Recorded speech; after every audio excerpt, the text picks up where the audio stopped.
Great Major League Baseball initiative, play ball weekend, and look, everybody coming to the park today gets a bat, ball, a wiffle ball in the house. We welcome you to 20th and Blake on a Sunday afternoon. The Rockies and Mets. The Rockies have won the first two. Last night it was a 7-4 victory, and sprinting to the mound, Tyler Chatwood, and the Rockies in their pinstripes, ready to go this afternoon. Trying, as Jenny mentioned a few minutes ago, sweep New York here in Denver for the first time since 2013. You may recall, coming into this series, the Rockies have lost 11 straight against the Mets. A little bit of a change-up on this Sunday afternoon, the end of an 11-game road trip for Terry Collins and the Mets, so it will not be Curtis Granderson up top. Just the fourth time he's been out of the one-hole this year. Alejandro Diazzo, veteran player, will lead things off. As Drupal Cabrera, a lot of people who follow the Mets would like to see him full-time in that two-hole. He's batting there this afternoon. Then Michael Conforto, Yoenis Cespedes, Lucas Duda in the middle. Neil Walker, 3 hits last night. Kevin Plawecki's done the catching in all 3 games. Eric Campbell is getting the start at third base. And of course, DeGrom will pitch and bat ninth. And with Diaz stepping in, the Rockies employ the shift right away. Tyler Chatwood's numbers, almost a 3-to-1 strikeout to walk ratio, and the first pitch misses, ball 1, as we look at his arsenal. Well, and for Chatty, those are his season numbers, but in his last start, he threw the fastball a little less at 63%, slider more up at 36%. But for Tyler, I think the difference, at least in the 3 starts here at home and compared to out on the road, and we just dissected the numbers a moment ago, is trying to be a little too fine at Coors Field and then falling behind the hitters. I think that's been the big difference, because the walks at home compared to walks out on the road, strikeouts at home are down compared to out on the road, and that just tells you that it's just not quite the same. But to Tyler's credit, after his last outing, he didn't make any excuses. He owned up to it and said, I need to be better. Yep, he never will. That's fouled off, 2-2. Look at Nolan, man. It was off camera. Nolan was sprinting that baseball like it was a live play. I mean, it was a dead sprint, backhanded. He was looking for a play, and then he found a fan. That's the way you stay warm. Yeah. Again, it's chilly. Surprised it doesn't say 52 degrees, because I thought it was frozen on that number last night. It actually says 58. It's overcast. 2-2, and Diaz has gone on a breaking ball. Good start for Chatwood. The tag is applied by Dustin Garneau. Well, that makes Diaz 0 for 9 this month. Subaru Supermo down into the ground, and then make sure you tag him for the strikeout. And the home road splits, as we were alluding to just a moment ago. Just look at the strikeouts, 21 out on the road, just 9 at home, 6 walks at home, 5 out on the road. The other number, and I said it too, and I think it bears repeating, is 0 home runs on the road, 5 at home, and that has accounted for a lot of his runs at Coors Field. Strike 1 on is Drupal Cabrera, 0 for 4 last night. And this is an easy play, as easy as it gets for Arenado, 2 outs. Here's the Rockies defensively. Tomorrow's an off day for both of these squads. Parra, Blackman, and Gonzalez, the A outfield. Arenado, Story, LeMahieu, and Mark Reynolds. They got their A infield out there. Dustin Garneau doing the catching for Tony Walters this afternoon. Continuing on the bend is Nick Hundley. Dustin's such a pro. He's been up and down. And like all good receivers, he takes great pride in his work behind the plate. Just tell by the way he sets up, calling the pitches, very few shake-offs. He'll check the hitters, see where they're stepping, and then really low target. And that's a hot shot at Nolan. He's got it, and it's a quick and efficient first inning for Tyler Chatwood. He did that in under 10 pitches, 8 to be exact. We'll see the Rockies at the bat rack when we come back.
If you're a young catcher, you take care of the veteran catcher, and if he wants a massage, he gets a massage.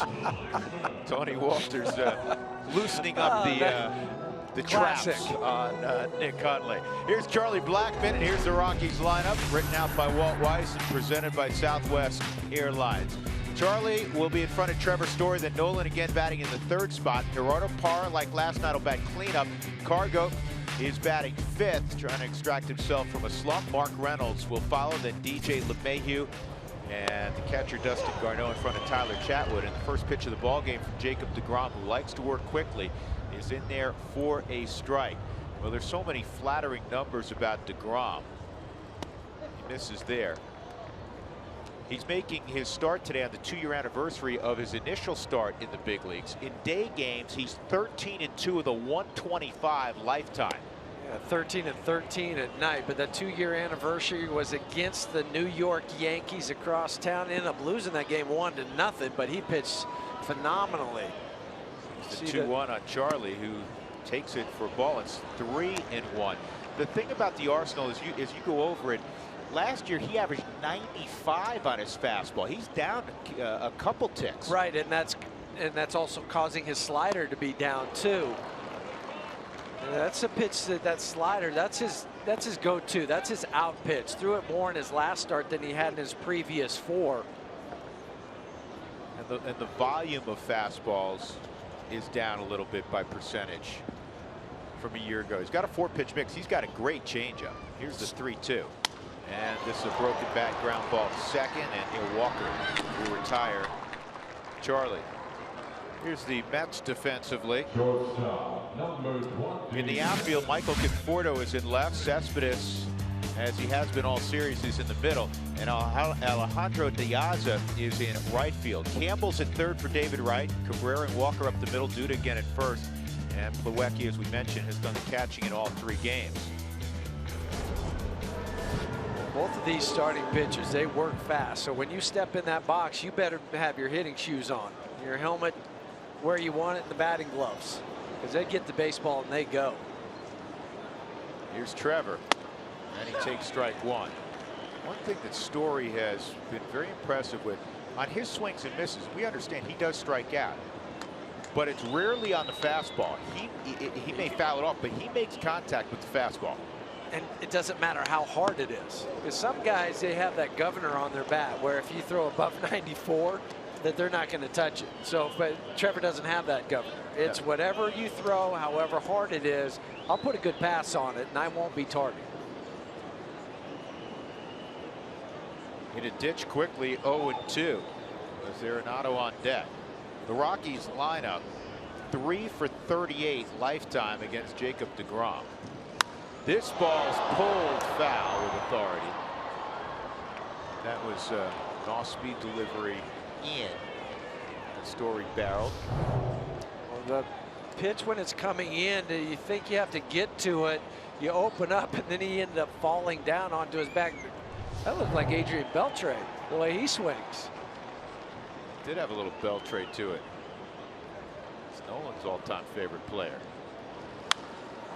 Now the ball the other way. A lot of wind up there. This one near the line and into the stands.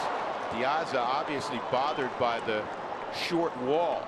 And the sun. And I know there's not much sun going on, but after he looked at that baseball, just watch him kind of rub his eyes for a moment. Like he lost track of it. Better look on the Subaru Supermo. Was it hard sometimes on a day like today because there's a lot of white clouds? Because you see right now he looks up and it doesn't pick it up. Was it difficult sometimes with the the white clouds? Right, and that's the worst thing that can happen to a player when you do that. You're not even wearing any sunglasses or flip down glasses, because that gets your players and your manager angry at you. And Story with a comeback, and deGrom has it 2 outs. 2 gone for Arenado. Nolan brings a .315 average into the ballpark. He had an RBI last night. He was 1 for 5 overall. 30 runs scored, leads the National League, as does the 32 RBIs. The only guy in baseball that has more RBIs is that old guy in Boston. Big Poppy. Well, actually, there's two. Robbie Cano has 33 also, but Big Poppy, after his big performance yesterday with 33 ribbies. Rockies will see Big Poppy in a little more than a week. Hopefully he'll cool off before then. Yep. Arenado lifetime 1 for 6 against DeGrom. Both of DeGrom's victories against the Rockies were in New York. He's never pitched at Coors Field.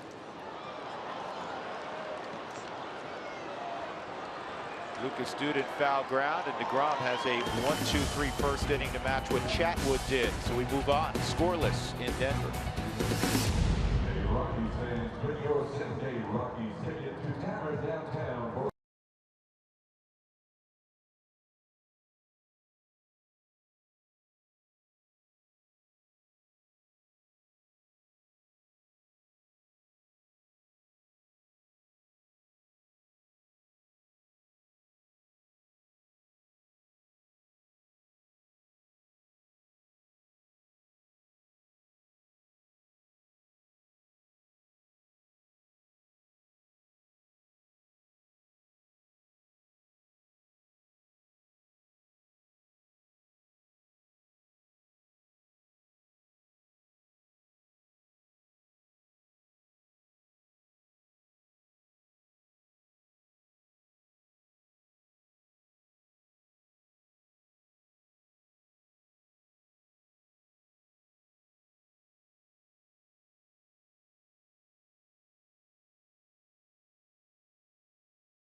Brought to you by Bank of the West. For a personal approach to banking, go West. Bank of the West.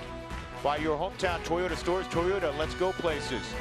And by Southwest Airlines, transparency, low fares, nothing to hide.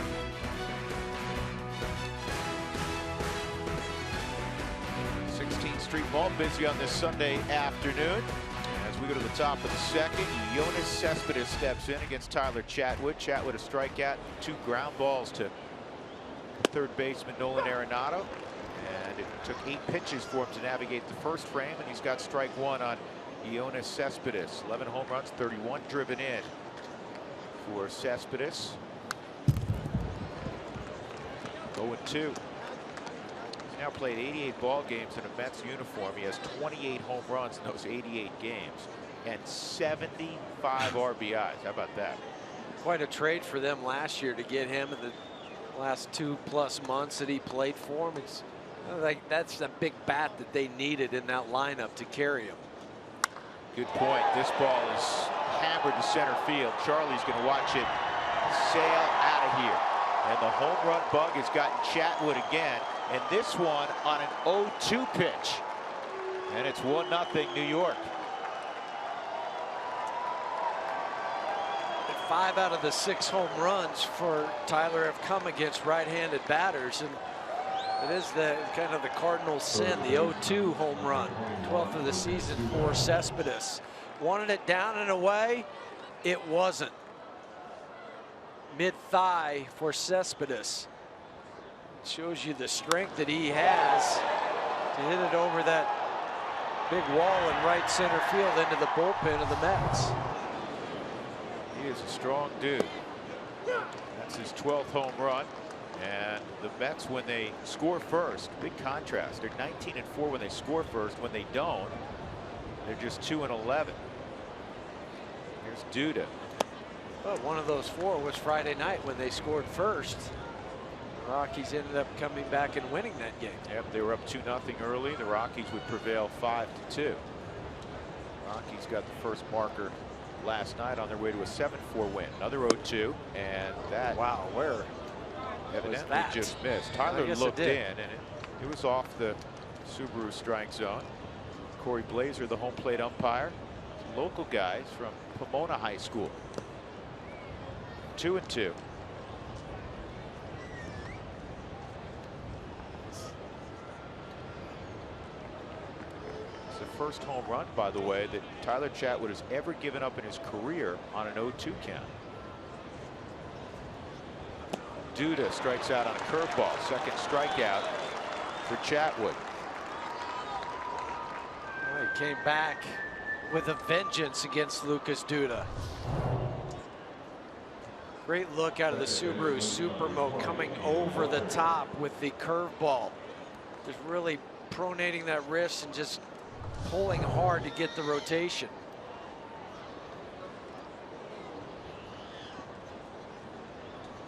Neil Walker steps up. Ball one. Chatwood is one of those guys that will always find something to fuel his competitive fire. And love the guys that play with a chip on their shoulder, a positive chip, and that's Chatwood. Listen, he gave up the home run to Cespedes. He came back and he was quickly 0-2 on Duda. Here's the 2-0 to Walker. 2-1. Whatever it takes to help motivate you. I think each player is different in how they get motivated. Some are more verbal, others keep it to themselves. But with Tyler, you know exactly sometimes, you know, he'll be demonstrative on the mound. He'll yell at himself, but it's always to help him. And it's never directed at anybody else. Jake Peavy's that way. Maybe the most notable guy.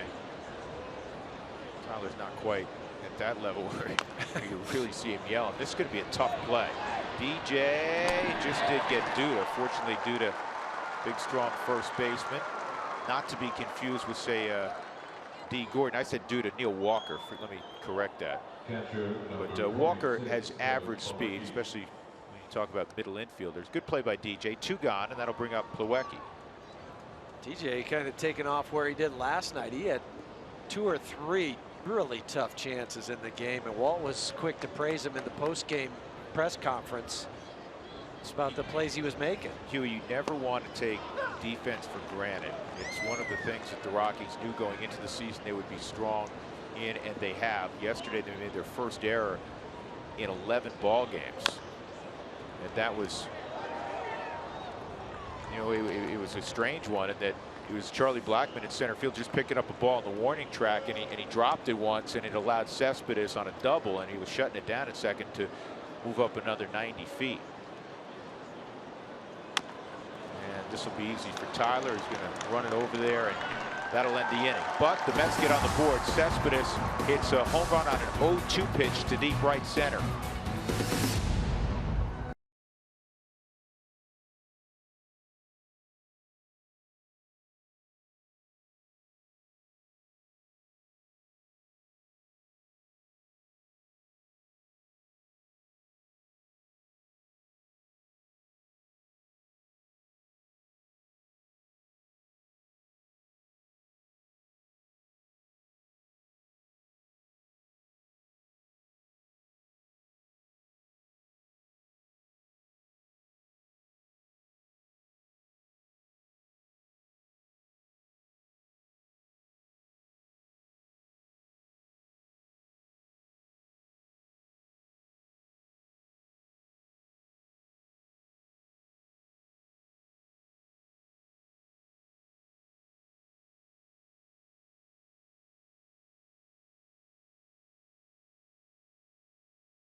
You can see Jacob deGrom in that beautiful flowing hair. Well, this is the second anniversary of Jacob deGrom's Major League debut, and as good as he is in the Major Leagues, his hair is royalty. John Gray and Christian Berg kiss the ring.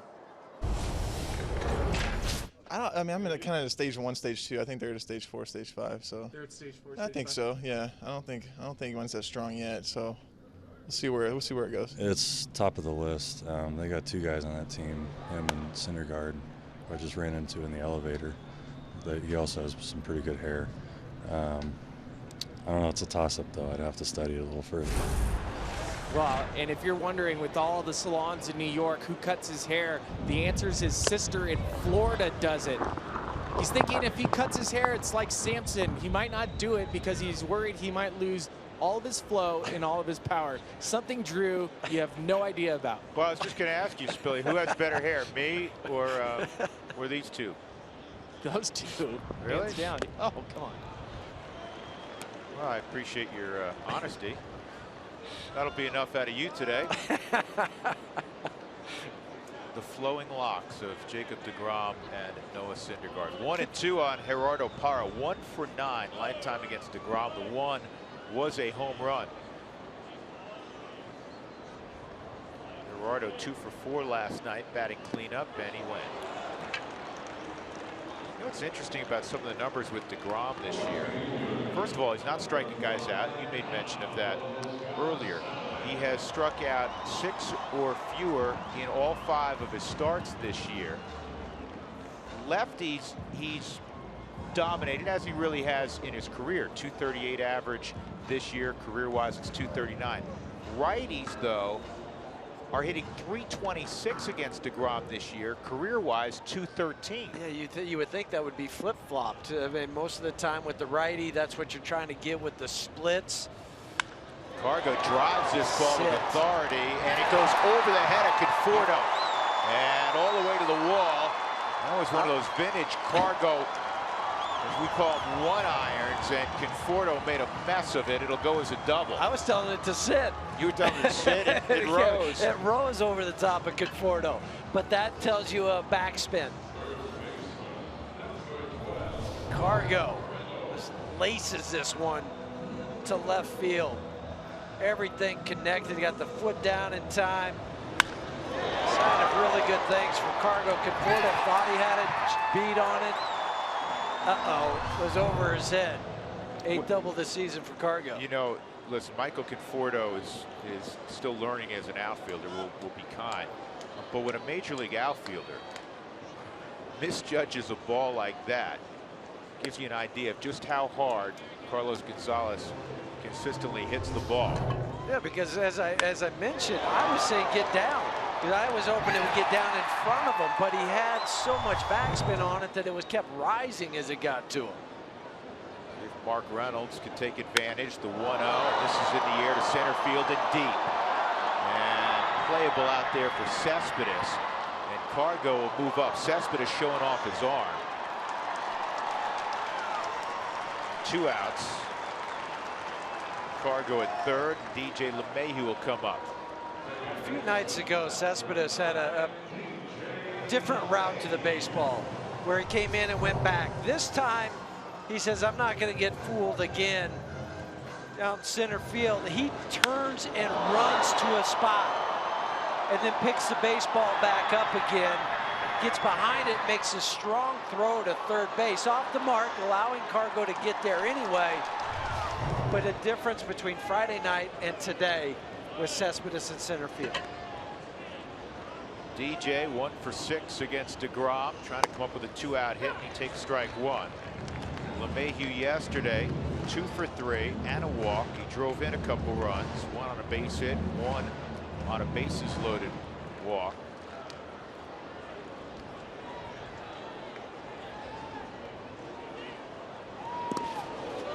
It's a good block by Plawecki. One of the things that you notice when you look at the early stat line on not only Jacob deGrom but Matt Harvey, which is unusual, is that they've given up more hits than innings pitched.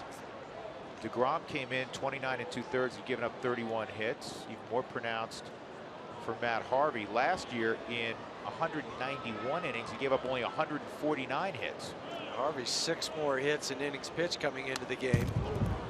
And he ended up giving up 11 hits in 5 2/3 innings. So that number is higher. Even after the last start for Matt Harvey, he was saying, I'm not sure what's going on, but I need to figure it out. Didn't figure it out on Friday night, and the Rockies won't see the Mets again until the end of July. 1-2 on DJ. And a base hit to right. And DJ LeMahieu ties the baseball game at 1. Clutch 2-out knock for LeMahieu.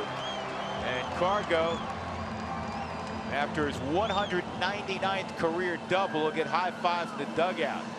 In this series, the Rockies are hitting over 300 with runners in scoring position, and with a base hit from DJ, they're 8 for 24. That's not where you want to miss with DJ. That's his wheelhouse, out away from him. He just drives it that way. That's his 18th base hit to right field.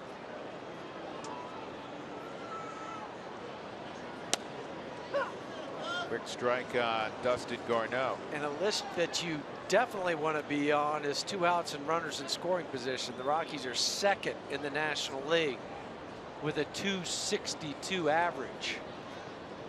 The team leading that parade is the next team the Rockies will see, the St. Louis Cardinals. Garneau got the barrel to it. He just got under it a smidgen. Good swing. Cespedes gathers it in, but the Rockies have evened the score at 1 as we go to the 3rd inning at Coors Field on a cloudy Sunday afternoon.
The top of the 3rd, 8-9-1 for New York against Tyler Chatwood here in the top of the 3rd. Rockies fans, join in on the conversation all season long. Send us your thoughts, photos, anything else you'd like to send us. Use your favorite social media platform, include the hashtag Toyota Talk. We'll get you involved. Drew Goodman, Jeff Houston, Ryan Spilborg, who we're not talking to the rest of the game. I am, you're not. Oh, that's right, it's just me. Eric Campbell playing 3rd base this afternoon for David Wright. He takes the first pitch ball on the inside corner. 8th round pick in 2008 was Eric Campbell out of Boston College. He's a Connecticut kid.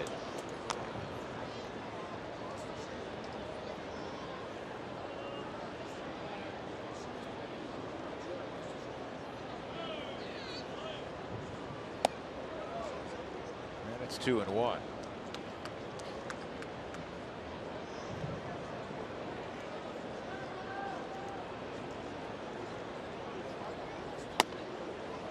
Three and one on Campbell.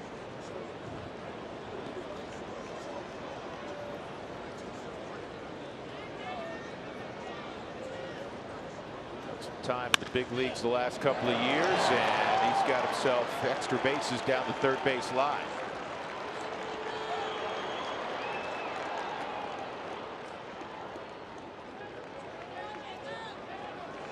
It's the 5th hit for Campbell, first double.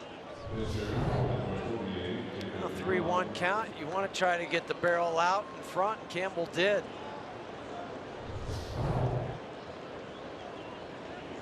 Now it's up to Tyler to try to make it difficult for DeGrom to lay down a sac bunt. Remember this, DeGrom came to pitching very late. He went to Stetson as a shortstop in Florida, so he could do this. There you go. And Campbell's going to score. DeGrom helps his own cause. Terry Collins said, "The heck with the bunt. I know he could swing it." And Jacob DeGrom getting a helmet pat from Tom Goodwin. It's 2-1 New York. There was no waiting around. It wasn't even a pretend he was going to bunt. But the fastball pulled it right back up the middle. He's an athlete. He pitched 1 year at Stetson. Made 12 starts. He came out of the bullpen 5 times, had a couple of saves, and the Mets drafted him in the 9th round.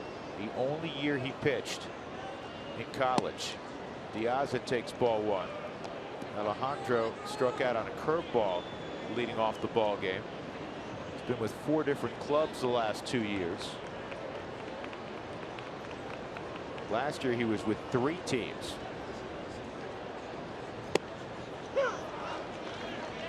The good news you keep telling yourself is you keep getting on another plane to a different city. Well, somebody else wants me. That's right. Don't look at it as a negative. Look at it as a positive. Somebody wants me and I'll be in the big leagues. 2-1. He played for Baltimore 30 games last year, 60 with the Red Sox, and he played 24 with the Giants. Overall 7 home runs, 35 driven in. 2013 he had a career best 17 home runs with the White Sox.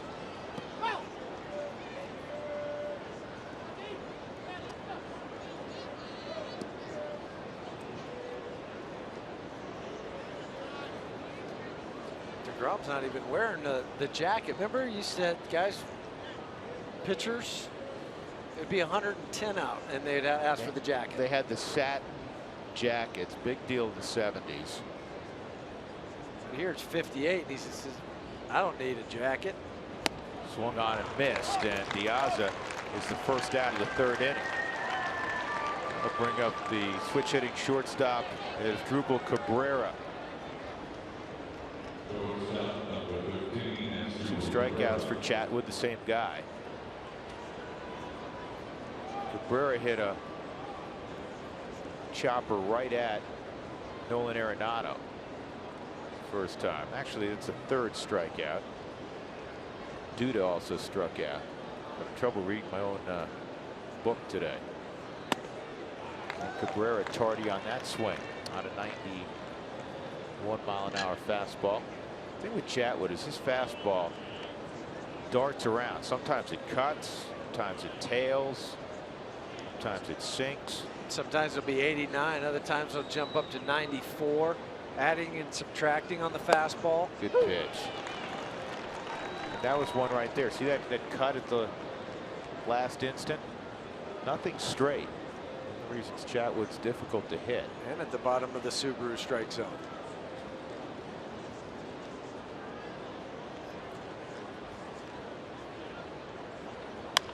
And that is a base hit to left. See, before there were 2 strikes, that's exactly where Nolan was standing. When it got to 2 strikes, he slid over more to a conventional shortstop spot. But because the pitch was left up and away from Asdrubal, it's easier to hit the ball there. And guys will stand in the box and they'll see the players move. And I'm sure Asdrubal saw Nolan slide over more to the shortstop area, but then when that pitch is coming in, you know what you can do with the ball. And so he was just trying to hit it back to where he was, and he was helped out by the elevation of the pitch.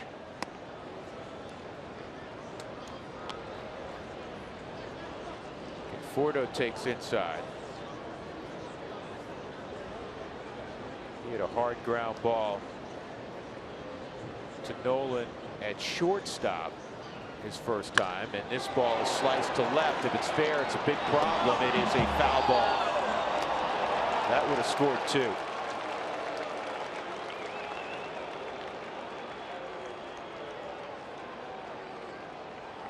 There's the mark right there where that ball hit. Off the bat, you're thinking trouble all the way. By 2 inches, it ends up foul. Good job by the third base umpire, Carlos Torres, eyeballing it. Remember, if it hits any part of that chalk, too, it's a fair ball. It did not. Carlos is 100 feet away from that, and he was spot on. 1-1 on Conforto, the left fielder, inside. 2-1. Leadoff double by Eric Campbell, and he scored on a base hit by DeGrom. And then Cabrera just punched a single to left behind in the count. First and second, 1 out.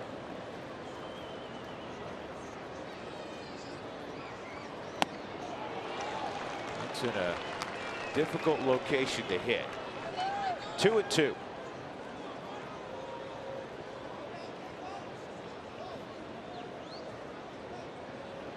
Rockies had a double play last night that they were able to turn in the 5th inning to help them get out of a spot. Need another one now.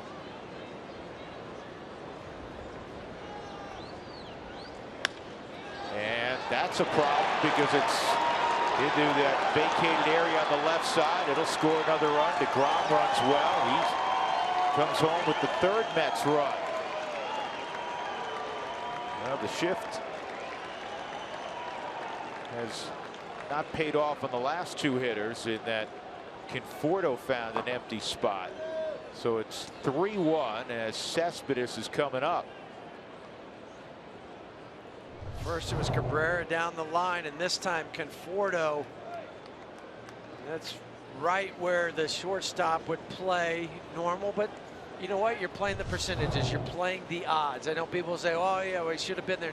Well, the shift, how many times has it helped you compared to how many times? You can always play the woulda, shoulda, coulda game, but you're playing the percentages when you shift, and we've seen it play out more times than not correctly in the way you want it to.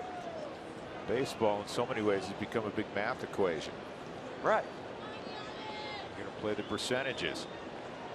Fortunately, the last couple of times it worked against the Rockies. Cespedes homered on an 0-2 pitch his first time up to right center field.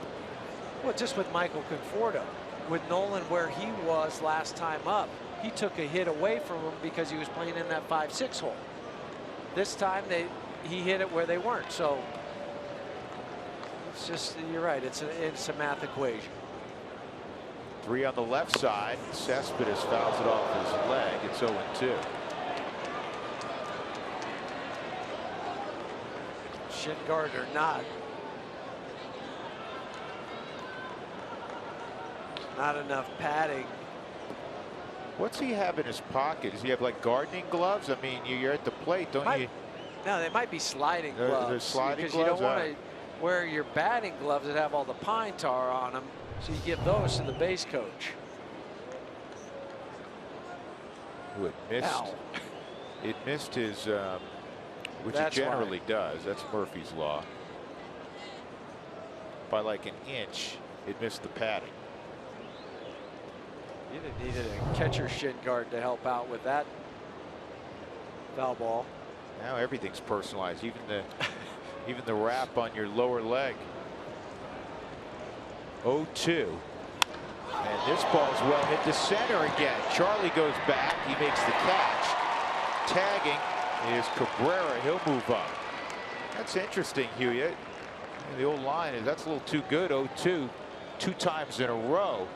to Cespedes. Fortunately, Charlie was able to get back and make the catch. That one didn't hurt him. The one in the second did with the home run. Both times they weren't pitches in the right location for Tyler. That's 4 hits and a couple of runs in the inning. The third pitch away from Cespedes, but right in the middle of the Subaru strike zone. And so it's up. Height-wise. Yeah. Duda struck out his first time. It's locked up on a breaking ball. It's 0-1. Duda, a Southern Cal product.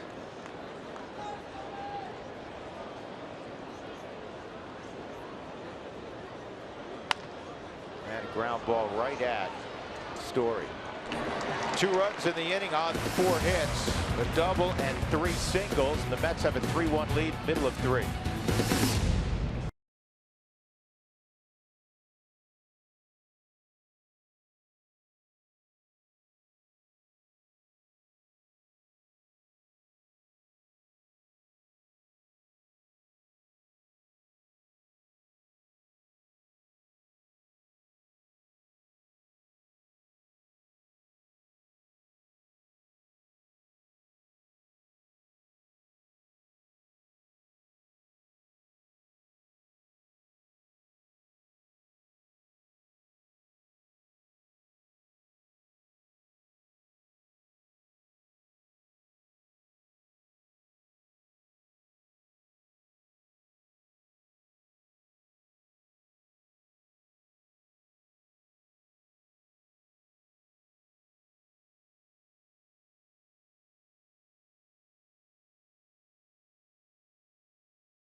Baseball on Root Sports is brought to you by Subaru. Love, it's what makes a Subaru a Subaru. By Tavern Downtown. Visit Tavern Downtown after Rockies home games and get 2-for-1 draft beers with your same-day ticket. And by Coors Banquet Beer, brewed in Golden, Colorado since 1873.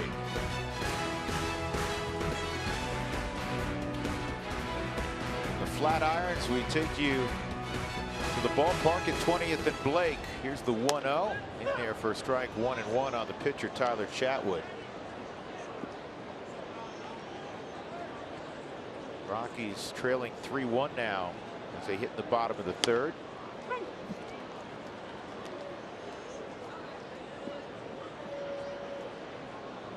Rockies have won 3 straight at home for the 2nd time this year. Eddie Butler got the victory yesterday to pen 4 scoreless innings. This ball's lined to right. Diaza was shaded toward the line. 1 out. Jacob deGrom, 21 strikeouts to start this year, but through his first 57 games all time, 369. That puts him 10th. Matt Harvey's 8th. Of course, Doc Gooden. I mean, who could forget the start, early part of his career. Yu Darvish, Hideo Nomo, 1, 2, 3. And then Kerry Wood with the 20 strikeout performance, one of only 4 guys to do that. It's good company to be among. Nice resume. Yes. 0-1, curveballs in there to Blackman. Charlie had his bat broken his first time on a ground ball to Neil Walker at second. 11-game hitting streak for Blackman, and this is lifted to center field deep. Cespedes going back, and he makes the play. What's interesting about this homestand for the Rockies, they're 3-2 on the homestand. tell you the thought after we look at this replay. The ball really traveled here. It did. Cespedes kept going back, glancing at the wall, and then when he came within a foot, he finally turns around to make the catch. It's a relief for Jacob deGrom. He knows he came within a 2-foot window of having this ball game 3-2. The Story comes up. He had a comebacker his first time. But the Mets and Rockies meeting here for the third time. The Rockies have not hit a home run in this series. They hit 2 on Wednesday against Arizona. Charlie hit 1, and Nolan hit the big home run in the bottom of the 8th inning. Those are the only 2 home runs they've hit on the homestand. In their first 12 home games, they hit 17 home runs. It's not like the ball was carrying. I know it was a little cooler last night, but still, we saw Neil Walker hit a home run. Friday night wasn't bad. Let's just go through those cycles. deGrom on the outer edge. 1 and 2. deGrom's only given up 1 home run this year, and that was to Will Myers.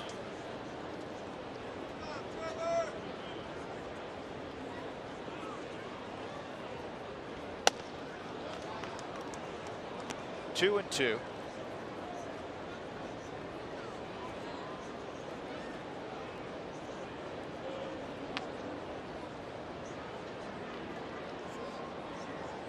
DeGrom's .212 ERA, 7th best in the National League. And that is strike 3. Trevor Story caught looking, and he thought both of those pitches were outside the strike zone.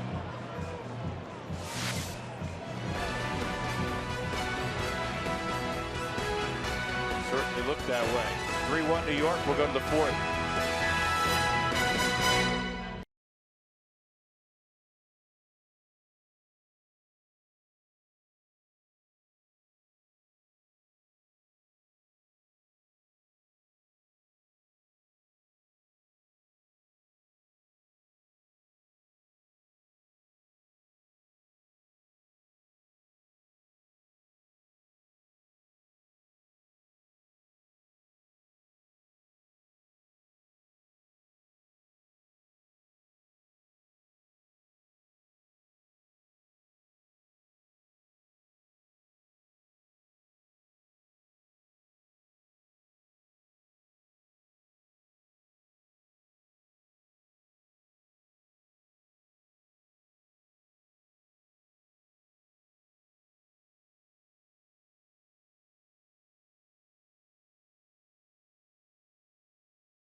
Moment brought to you by Coors Banquet Beer. May 15th, 1941, Joe DiMaggio. The Yankee Clipper begins his record-setting 56-game hitting streak. He hit over 400 during it, 408 with 15 home runs, 55 driven in. And the Yankees going 41-13. They had 2 ties. Huh? What? 2 ties? What is that? But after that streak was broken for DiMaggio, he just proceeded to hit it another 16 straight after. So it was basically one of those deals where he hit 72 out of 73. Crazy. Dougie's informed us that those games were called by darkness. Back then when they couldn't finish them when the sun came up, Doug. 2-0 on Walker. Walker hits this one hard. Good play by Story. And that's the case where the shift works. Shift took a base hit away. The difference was there was nobody on base this time, but still, you're playing the percentages. You see Trevor make more and more plays on the second base side of second. Well, Trevor's not only making the everyday play, he's made some highlight reel plays as well. But everything's overshadowed by the bat. Only 3 errors this season for Trevor.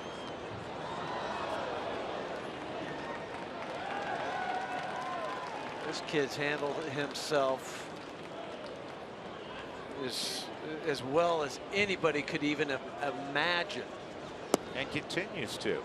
Got a lot of attention on Friday when it was announced that Reyes was suspended for 51 games. The commissioner's office making that announcement. So everybody flocked to him and said, what do you think about it? He said, I'm just going to go and, basically, I'm paraphrasing, I'm going to go keep doing my job. And Walt has said it. Jeff Bridich has said it. He's a starting shortstop. He's earned the spot. No doubt. And there's, no question in our mind about that. Can he get to this one? Not quite. Rolls up the middle, a base hit for Plawecki. That'll bring up Eric Campbell, who doubled down the third base line. 6 hits for the Mets. They had 13 yesterday. They actually out-hit the Rockies 13-12 in the 7-4 Colorado victory. They kind of broke out a little bit last night. They came in to the series hitting 195 on the road trip. They raised it to 211 now after the performance and the 13 hits last night.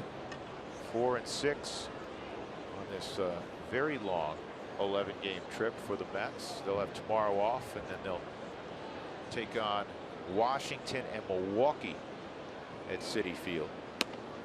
And the Rockies embarking on another long trip themselves. They just came off that 10-game trip. They went very well, 6-4.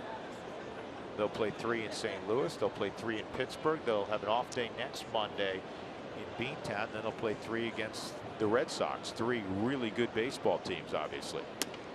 And then come home in a 3-game set against the Giants. You'd love to go out on the road a game over 500. Rockies 18-18 beginning play today.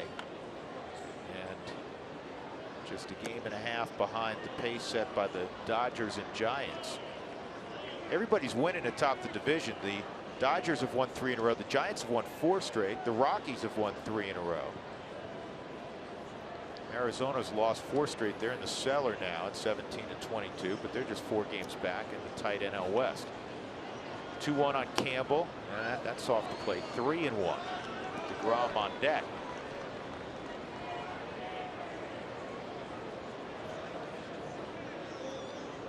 Another note on where the Rockies are through 36 games. Last year, after the great start, it lost 11 in a row. They were 14-22 through 36 games. That's ball 4.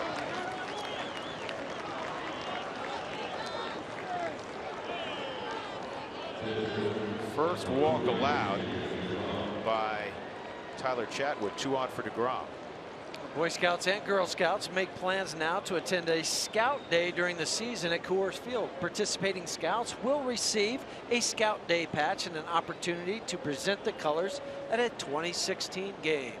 Calling all Scouts. DeGrom singled in a run last inning. Mets are up 3-1. 2 on, 1 out. And he's swinging again. And the Rockies had a wheel play on. I think that might be the first time I've seen that from them this year. And I'll tell you what that is where the shortstop, he'll come in, Trevor will come in, and then he'll go this way as Nolan's charging here. And the timing is as soon as you see daylight, that's when you have to deliver the ball home. And that tells me clearly that the Rockies thought he'd be bunting, because you would not put that on if you thought he's swinging, because it opens up the entire middle of the infield. But then once he swung, then you go back to playing it normal, and you're just hoping as a first or third baseman that you're going to hold your ground. You can't charge until you actually see the bunt go down. 1-1 on DeGrom. Ground ball to first. There's one, and the return throw will double up Jacob DeGrom, and that's the risk you take if you're Terry Collins. A 3-6-3 double play ends the threat. Middle of 4, the Mets 3, and the Rockies 1.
Kids are getting balls and bats as part of the Play Ball initiative, where fans and friends get baseball bat sets to play some baseball. Well, on the back of the shirts some of the players are wearing, it says T-ball, baseball, softball, but at the bottom it says punch ball. What in the world is punch ball? What is punch ball? I don't know. Never heard of it. I've played all the other kinds of ball on the back of the shirt, but definitely not punch ball. What do you think it is? I don't know. If somebody throws a ball, you punch it as hard as you can and run around the bases. That's my guess. I don't know. Is that like a mixture of dodgeball without a ball? So you've never played punch ball? No. And your guess is it's dodgeball and baseball without a ball? Yeah. Do you want to play it with your teammates? No. Well, DJ LeMahieu knows what punch ball is. It's essentially volleyball that you throw the baseball up and you punch it. But DJ refused to be on camera with me today because he said, Spilly, you're wasting my time. So there you go. That's punch ball. Somebody in a long line that has uttered those words to you. Hey, Spilly. Yeah? Weren't you, in addition to being a terrific baseball player, weren't you all Santa Barbara County in punch ball? No, handball was great. Kickball I was really good at. Baby bouncies and Spilly were really good at kickball. Wouldn't kickball have been Kickball on was that expected list? kickball, yeah, but not punch ball. Not punch Yeah. ball. I just had to Google it myself. Yeah. It's volleyball, baseball, same thing. Well, this thing's pretty sweet. I'm just expecting somebody to eventually throw something. I like wiffle ball. We'll have we'll have a game after the game. We should on this road trip have a little wiffle ball game. What do you think? In the Boston Common? I'm ready. On the Boston Common? On the off day? Sure. Let's do it.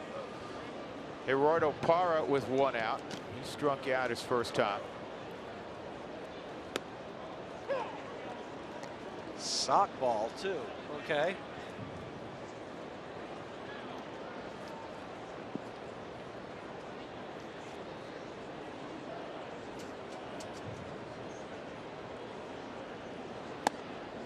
And Parra late on that swing on a 91-mile-an-hour fastball. 0-2. Cargo's on deck. Rockies have a run on 2 hits. Cargo a double, and DJ scored him in the second with a 2-out single to right. And Parra hits it to Campbell at third.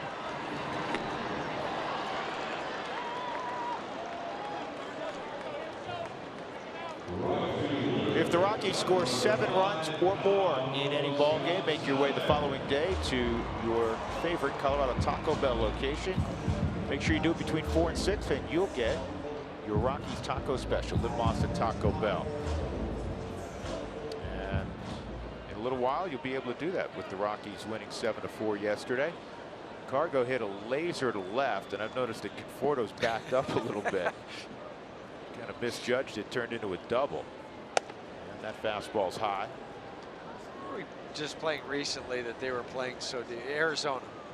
Well, they had all those, converted. Well, they're not Yeah. converted. They're short in the outfield. So you had these guys whose natural position are in the infield. Brandon Drury and Chris Herman. They were playing in right field. They were playing a step from the warning track. Literally a step from the warning track. 3-0 on Cargo. You never know what at bat it'll be to get a guy going, and maybe it was that missile he just hit in his previous at bat. 3-1. Could be this home run that he hits on the 3-1 pitch. Could be. That's what I would like to see. Ball 4. So Cargo will jog down to first, and Mark Reynolds will come up. Mark hit the ball to deep center his first time. First walk allowed by DeGrom. He doesn't walk many. It's just his 6th walk this year. And in 5 of his last 8 starts, going back to late last year, he has not walked a guy. Get a power pitcher who pounds the zone. Become difficult to beat. But of those 6 walks, 4 of them came in one game against San Francisco. And Reynolds works underneath this one. Easy play in center for Cespedes. 4 innings completed Coors Field.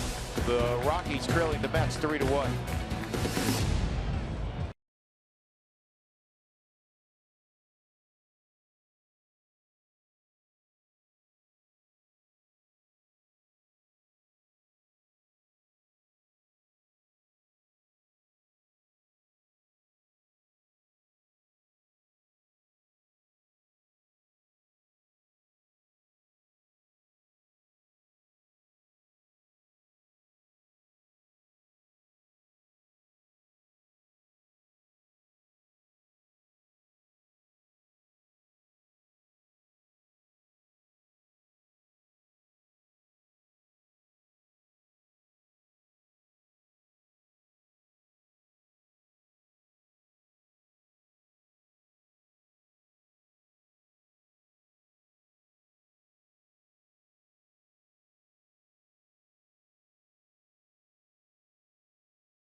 Opportunity to interact with some very special guests every Tuesday on Toyota Talk Takeover. This must be an error on this copy I'm reading. It says Tuesday night, George Frazier will be joining us. So tune in and get your questions for George ready at rootsports_RM during Tuesday's game against the Cardinals. I'm perplexed by that because George barely knows how to use a computer, and I know he knows nothing about Twitter. So how is this going to take place? Somebody's going to be right by his side answering, I'm sure. That'll be Georgia then. Wow. That's a line drive caught up the middle by Story, and Diaz is retired, one gone in the fifth. Yeah, I just sent him a text because I was asking him what the heck is going on with this. I didn't think that was your cup of tea. That is funny. Frazier on Twitter. He doesn't even know how to pronounce it properly. He goes, you know, when you do those tweeters or whatever they're called. I mean, whatever that is. And now he's going to be the main guy. No, but that's what I'm saying. Somebody's going to have to do it for him. They're going to actually have to sit there. But the other thing too with George is there's going to have to be some translation involved because he's back in Oklahoma. And he's using the slang that he likes to use. Yeah, Frazier, you only have 140 characters to work with. This is going to be Georgia doing the whole operation. All right, so when I just got back from him, I said, "You're taking over Twitter on Tuesday? What the heck, haha?" And he says, "I don't know how." So it's confirmed. Yeah. Cabrera fouls it off. It remains 0-2. Base hit in the third for Cabrera and a ground ball to third. It's up 3-1. They've out-hit the Rockies so far 6-2.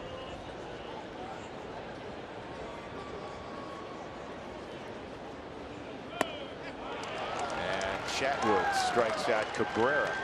Strikeout number 4 for Tyler. That'll bring up Michael Conforto in an RBI base hit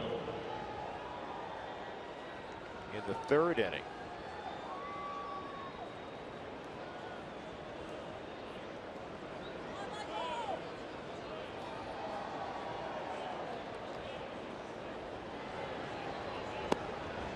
Conforto got quickly to the big leagues by hitting .308 in his minor league career. Played for the Brooklyn Cyclones, hit .331. Binghamton the next year, he hit .312. Hit .312 again the following year in Double-A before the Mets brought him up. Last year he had .270 with 9 home runs and 174 at bats. First round pick in 2014, 10th overall. So it went from rookie ball one year to Double-A the next, to the big leagues at the end of that year. Yeah, he's from the Pacific Northwest, went to that Great program now at Oregon State. Corvallis. He was the freshman of the year in the Pac-12. Let's watch a little bit of that ball game when I got home last night. The Oregon State-Oregon game. Oregon State's in the top 10. They won back-to-back national championships a few years ago. He was a 3-time All-American at Oregon State. He's the only one who's ever been a 3-time All-American there. 1-2. And Conforto takes that. 2-2. I think it's good scouting. He went 10th overall, so it's, you know, everybody knew about him naturally. But when you draft somebody there, this is pulled foul. And the word on him at the time was he's not far from the big leagues. He's got a great swing, and he was accurate. He got to the big leagues very quickly after his college career. I think it's helped with the BB Core bats, and you know what kind of power somebody has, but there's still the transition from aluminum to wood. 2-2, good pitch. Reynolds will flip to Chatwood for the second, or excuse me, for the third out. And we'll go to the bottom of the 5th inning. 3-1 New York. Good inning for Tyler Chatwood.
By Southwest Airlines. Book your low fare now at southwest.com.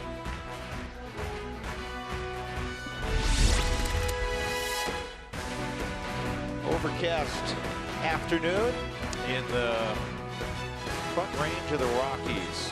Jacob deGrom to DJ LeMahieu, who has the only run batted in for the Rockies today. A sharp single to right on a 1-2 pitch in the second. DJ takes a strike from deGrom.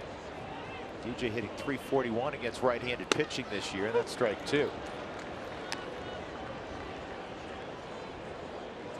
Well, deGrom has pitched like the report said. He's not throwing the mid to high 90s fastball, but he's locating well. He's mixing his pitches well. There's no pattern to what he has done today other than attack the strike zone. 52 pitches. For deGrom, 38 have been strikes.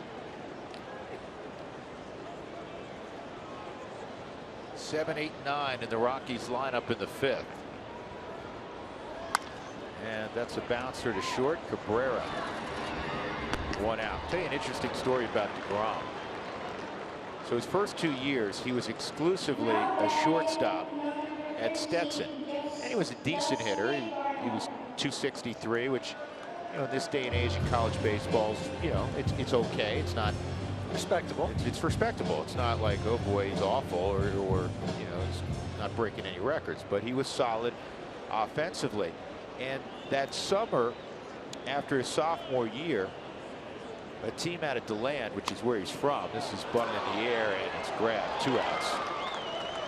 Out of DeLand in a prestigious summer collegiate league, wanted him to play for it, but they wanted him to pitch because he had a huge arm at shortstop. And he declined the offer. He said, I'm not a pitcher, I'm a shortstop. And then that fall, when he went back to Stetson, if you look at the bunt, they said, listen, we'd like you, we're going to play you at short, but we want you to close. And he was having so much success as a closer that they said, now we want you to start. And he became their top starting pitcher and got drafted by the Mets again in the 9th round after that junior year. So it wasn't as if he was in his plans to go to the mound. He did it, at least initially, begrudgingly. But how do you like me now? I mean, that's the way it's worked out. This is to shallow right, and it's going to drop. Chatwood with a bloop single.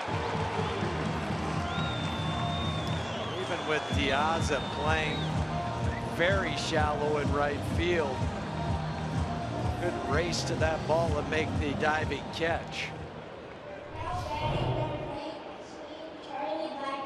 Off the end of the bat for Tyler. Diaza, quite a full layout. Tried to reach for it on the Subaru Supermo. It's a little leather on the end of the glove. So I will allow Charlie, the tying run, to come up, and Charlie hit one 415 feet his last time up, caught up against the wall by Cespedes. Strike one. That 2010 draft, so DeGrom goes in the 9th round to the Mets. The Mets' 1st round pick was Matt Harvey. Good pick. The Blue Jays' supplemental 1st round pick, 38th overall that year, was Noah Syndergaard. Syndergaard became a Met when R.A. Dickey was traded from New York after winning the Cy Young Award to Toronto. And Toronto sent that young man back to New York. So all 3 of those guys, the front 3 in that great rotation of the Mets, all out of that 2010 draft. And they've all panned out. This ball is pulled foul. Where you really make hay, Huey, you know this, having been in baseball forever as a player, an instructor, and a broadcaster. When you can pluck somebody in the middle rounds, outside of, say, the first couple of rounds, that becomes not only a big leaguer, but a star. Wow, that really moves you ahead of the curve. And that's where your scouts are so valuable, because they'll go to bat for somebody, say, we need to draft this guy in maybe the 9th round or the 12th round. Give him a chance. Let him play. That's a fair ball. No, foul, according to Jerry Davis at first.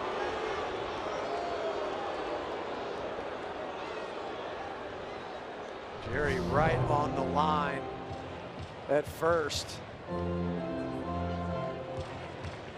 Just to hop out of the way. See the disappointment, Charlie.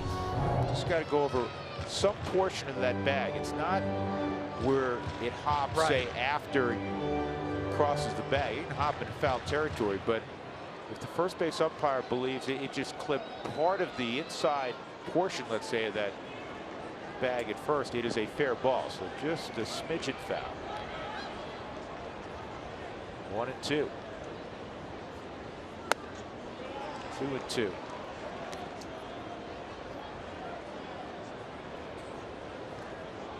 And DeGrom initially in his professional career was having elbow issues and tried to work his way through it. Couldn't. He had Tommy John surgery. And that's foul. Seems like that's almost a given any day anymore these days, where somebody has Tommy John surgery. You don't blink an eye. All you think about, okay, yeah, let me take you 12 to 15 months out from that day, and that's when they'll be back. Remember the line about baseball players? There's two kinds of baseball players: those that have been humbled, those who are about to be. There's 2 kinds of pitchers: those that have had Tommy John, and those that are about to have Tommy John. It seems like. So true. 2-2.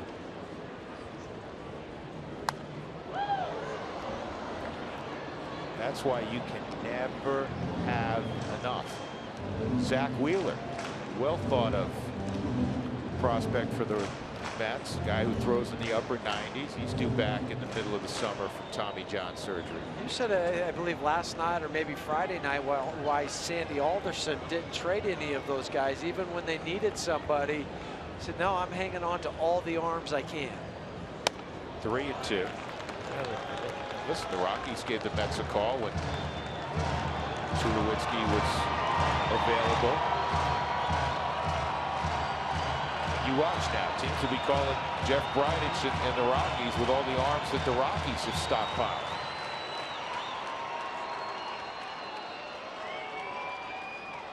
Outside and high, ball 4. So the second walk for DeGrom. And now Trevor Story with 2 outs will come up.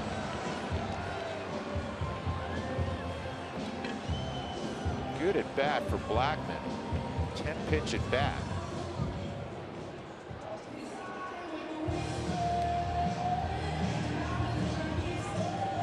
Story, as they discuss the situation, is 0 for 2. He had a comebacker, and then he was called out on 2 pitches he thought were away. I say 2.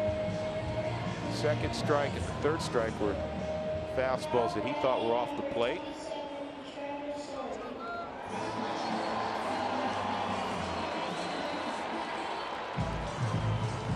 Story has hit 13 of his last 16.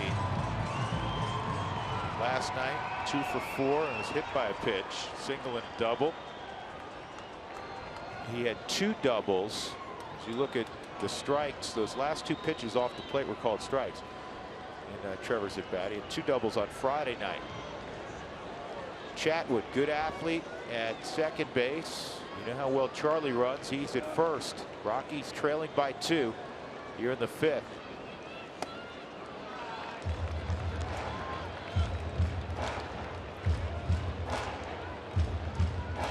Colorado lottery pitch probability, and this is all pitchers against Trevor in a 1-0 count. What they throw.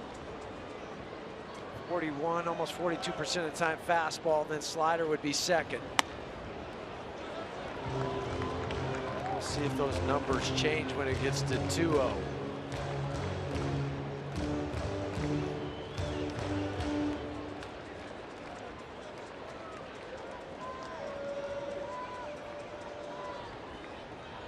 Which is fastball or slider. I had to hunt the fastball if I'm Trevor. He did, and he got a fastball up in the zone. He fouled it straight back. That's when you know you're on him. You just missed it by a couple grains on the bat when you foul it straight back. I remember a line from Don Baylor, good friend of ours, guy that could hit a little bit, couldn't he? Yes, he could. And Donnie said 2-0, 3-1. Make sure you get the barrel out. Cannot be tardy. And Trevor got the barrel out. 3-1 with Nolan on deck. Line is you can't get beat in a fastball count. Now, if you hook it foul to the pull side, that's okay. But don't get jammed.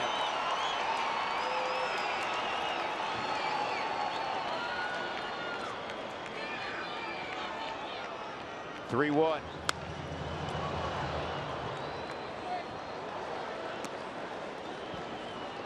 This whole at bat, the pitch probability has been leaning more towards fastball.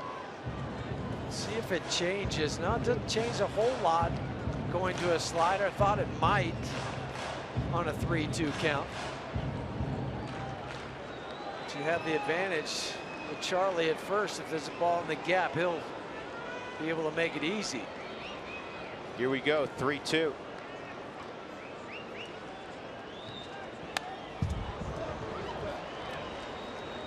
That's a pitch Trevor wants back. That's a pitch he could have taken out to right center field. Up and away on the Subaru strike zone. Just walked into that swing and saying, man, do I get another one? This inning started with a couple of quick outs, and now the Rockies with a great opportunity here. 3-2, 2 outs, 2 on. Another foul ball. This has become kind of classic Trevor Story at bats. He fouls off an inordinate number of pitches. Right now we're sitting at 7 pitches. Last night he had I think it was a 9-pitch at bat, fouling off pitch after pitch.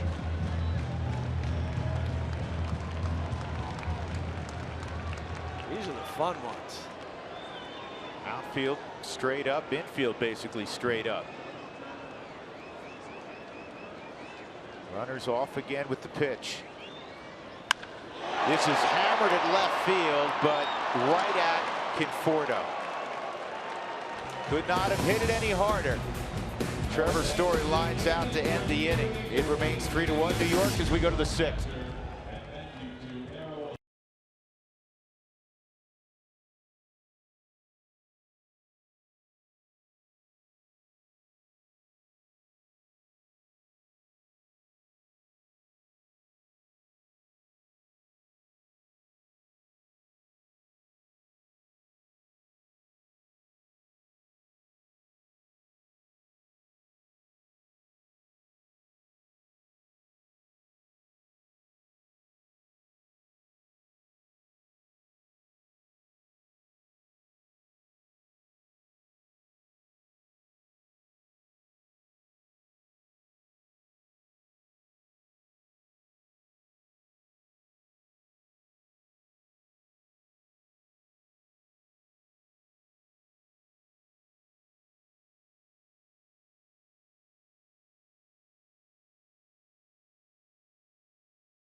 Mets and Rockies both scored a run in the 2nd inning, and then the Mets got a couple in the 3rd. 3-1. DeGrom has allowed 3 hits. Chatwood has allowed 6. Rockies attempted to sweep the Mets here in Denver for the first time since 2013. And as we go to the 6th inning, the Mets will have Cespedes, Duda, and Walker, 4, 5, and 6 in their lineup.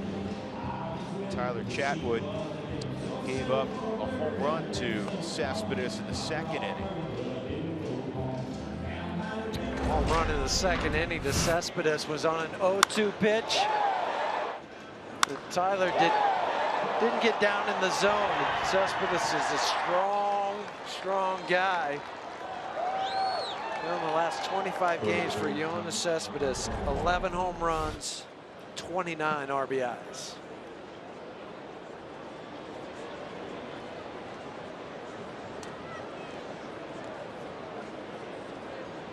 Home run on an 0-2 pitch, and then in the 3rd inning, the 0-2 pitch was lined to deep center field. Something tells me if Chatwood gets him 0-2, he's not going to see a fastball. Do not throw him that. Mets have hit 53 home runs, which is a club record through 37 games. And this is bounced to short. Story takes his time and delivers a perfect throw to Mark Reynolds, 1 out. And they'll bring up Lucas Duda.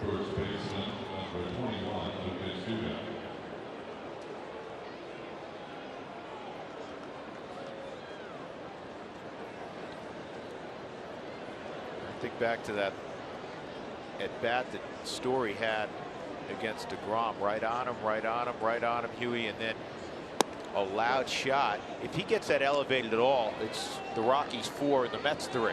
And he kept putting good swing after good swing in that at bat. It was a classic battle, one of those both sides are not going to give in. Trevor didn't. He lines out. I mean, that's what I try to tell kids sometimes is that's all you can control. You can't. Sometimes you can control where you hit the ball, but other times you just hit it hard and you hope for the best. And didn't work out for Trevor, but he squared that thing up. as well as could be expected. Hit it hard somewhere. He did. That's right. Due to a strikeout and a ground ball to short. He's hitting all 14 career games against the Rockies. LeMahieu out on the outfield grass, 2 outs. The Rockies rookies members can run the bases after the May 29th game. It's open to kids 15 and under. Members get discounted Rockies tickets, access to members only events, and more.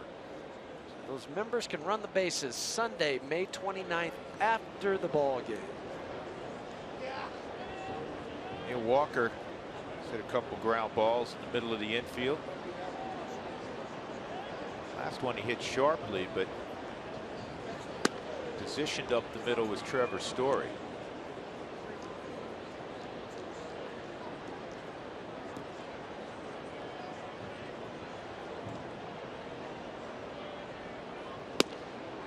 Rockies went from a team a couple years ago that didn't shift a tremendous amount to the last couple of years where they shift almost as much as anybody in baseball. This year even more than last year. Last time we checked the numbers, the Rockies, I believe, were 3rd. Houston shifts the last couple years more than any team in the game. And the Marlins are the least amount of shifts.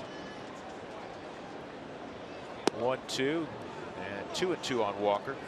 This was I don't know, maybe 10 days ago when I checked. The Marlins had only shifted 30 times.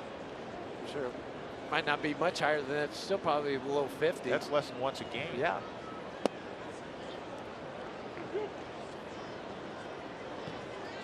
Well, think in that division, then who do they shift on? Freddie Freeman? Harper? Yeah, I mean, if a team shifts that little, they're not going to shift on a right-handed bat. Ball 4. Chatwood loses Walker. That's the second walk by Chatwood. In the first 2 ball games of the series, the Rockies walked only 1 guy. They have improved dramatically in that area. Steve Foster said, you know, the last couple of years, unacceptable. Rockies, most walks in baseball. I don't care where you play, you can't just put people on base. And especially if you're playing your home games here. It's like earlier in the ball game, Cespedes hit a home run. And granted, it was leading off the inning. You can live to tell about solo home runs. 3-run shots are going to get you beat. Sometimes it takes some time when you're trying to implement new ideas and new plans. And I think that's where Steve's at this year. He comes in, I want to do this, want to try to accomplish that. But now you got not only got less walks, but quicker tempos. Hard shot at Nolan in the soft hands and flip to DJ. Middle of 6, it's 3-1 New York, and Nolan Arenado will lead things off for Colorado.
Matchup, DeGrom and Chatwood, the day after every Rockies victory. Make sure you get 50% off your online order at Papa John's by going online to papajohns.com and use the promo code ROXWIN.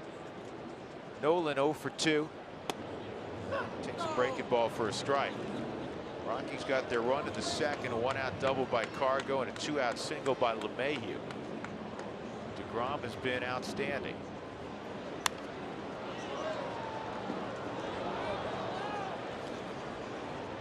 An all-star last year.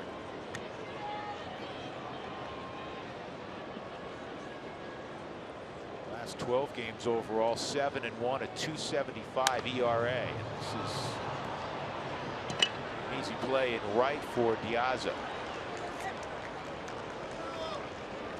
Well, DeGrom got called up on May the 12th, 2014. 3 days later, he made his major league debut. Dylan G had gotten hurt, and the roster spot prior to Dylan G getting hurt that prompted the move by the Mets to bring up DeGrom, that and his fine pitching, was when Gonzalez Germain got placed on the disabled list. That's right, the Rockies Gonzalez Germain. He was with the Mets then. He went on the DL, and that's when the Mets brought up DeGrom. This ball in the air to center. And initially, he was brought up to work out of the bullpen. But instead, he makes his debut against the Yankees. 7 innings pitched, just 1 run, 4 hits. Did you see what Cespedes just did? That was one of the farthest underhand tosses I've ever seen. Threw that about 150 feet, like Eddie Feiner. Eddie could have probably done that from center field. Still struck some guys out. Cargo a double and a walk. And this ball is hit in the air to center field and deep, and gone. Homer drought is over, and the Rockies are within a run.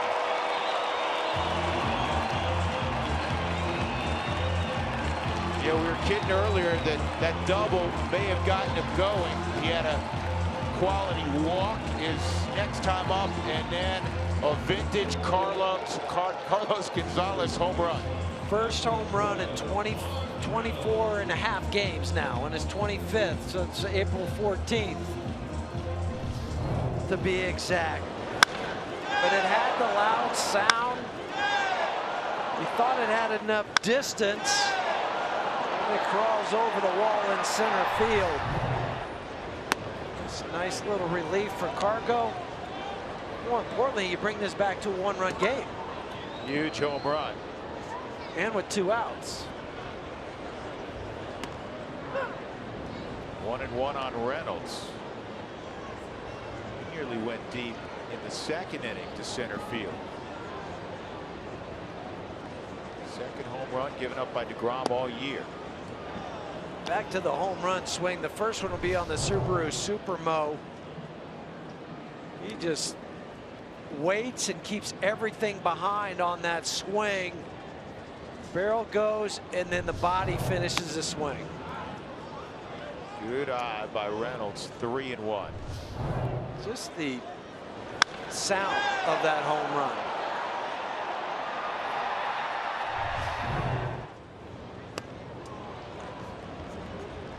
Again, to reiterate, first home run since April the 14th for Cargo. First ribby since April the 24th. That was the longest stretch in his career without an RBI. Reynolds on the ground, and Campbell is hugging the line. That ends the frame, but the Rockies move within a run on Cargo's 5th of the year. We'll go to the 7th, 3-2 New York.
The Rockies now trailed by a single run, 3-2.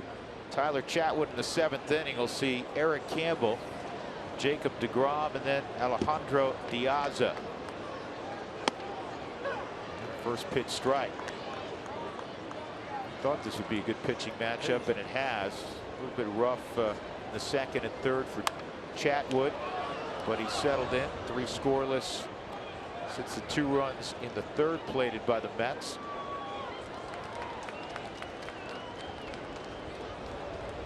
Get the Rockies back to the dugout quickly. Campbell a double and a walk.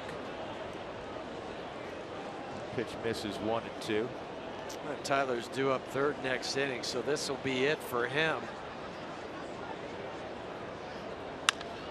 Come back. Overhand, there you go. That's where you field your position. Well, like deGrom, though Tyler was signed out of high school, but UCLA wanted him as a 2-way player, wanted him as a shortstop pitcher. Both of those guys terrific athletes, and you can see it when you watch them field their position. Field their position. They both have hits today. deGrom's also has the RBI.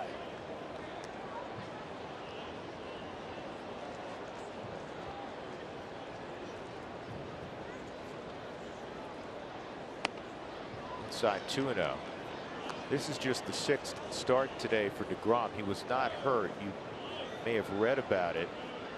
His wife gave birth in April, and there were some complications initially with the infant, and Jacob naturally went to Florida and was with his wife and baby, and we're happy to report all is well now for the deGrom family and their little one. Wonderful news. Yeah, great news. Scary times.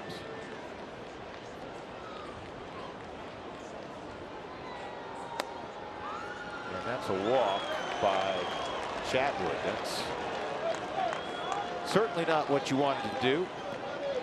3rd walk of the afternoon for Tyler.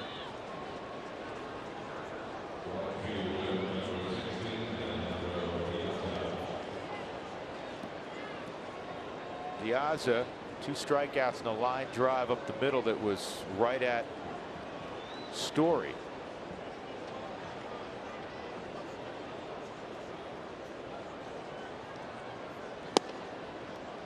Diaz takes low. Diaz hasn't started in 3 weeks basically. His last start was April 27th. Against Cincinnati. Ground ball. There's 1, and on the first double play. No harm done by the walk. So Chatwood navigates 7 innings successfully, and the Rockies in the bottom of the 7th will come up trailing by just a run. We're going to stick around as we always do on Sunday for a rendition of God Bless America. Enjoy, everybody.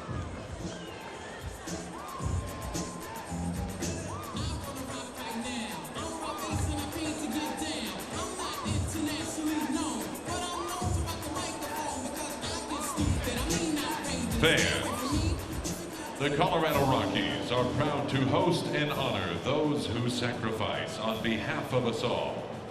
With us on the field today is Sergeant Jesse Garces. Sergeant Garces enlisted in the Marine Corps in June of 2006. He was deployed in support of Operation Iraqi Freedom, where he served as an aviation ordnance technician. Currently, he serves as a Marine Corps recruiter in Pueblo, Colorado. Joining Sergeant Garces on the field today are his wife, Megan, and their 2 sons, Jesse and Chris. Fans, please give a warm hero's welcome to Sergeant Jesse Garces and all of our nation's brave servicemen and women and their families. We thank you for your service and sacrifice.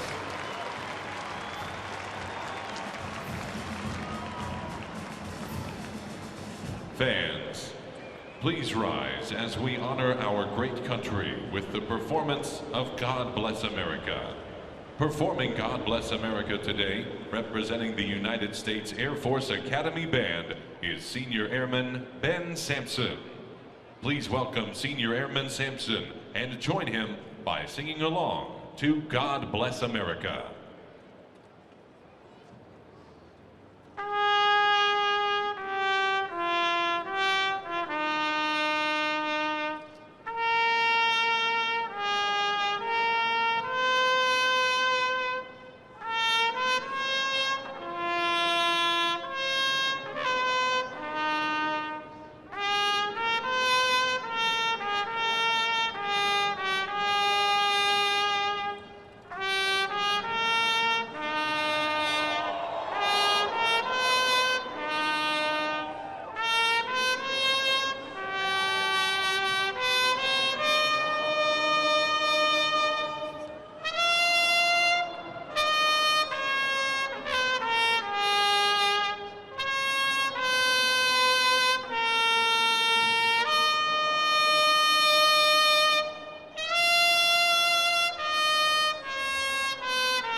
Bottom of the 7th inning, the Rockies trailing 3-2. DJ LeMahieu will lead it off. Jacob deGrom continuing on for the Mets.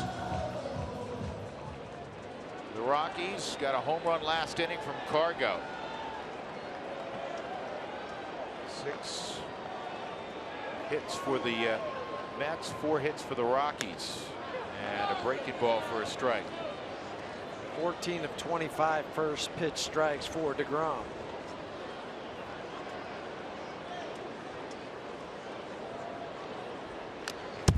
DJ behind 0-2.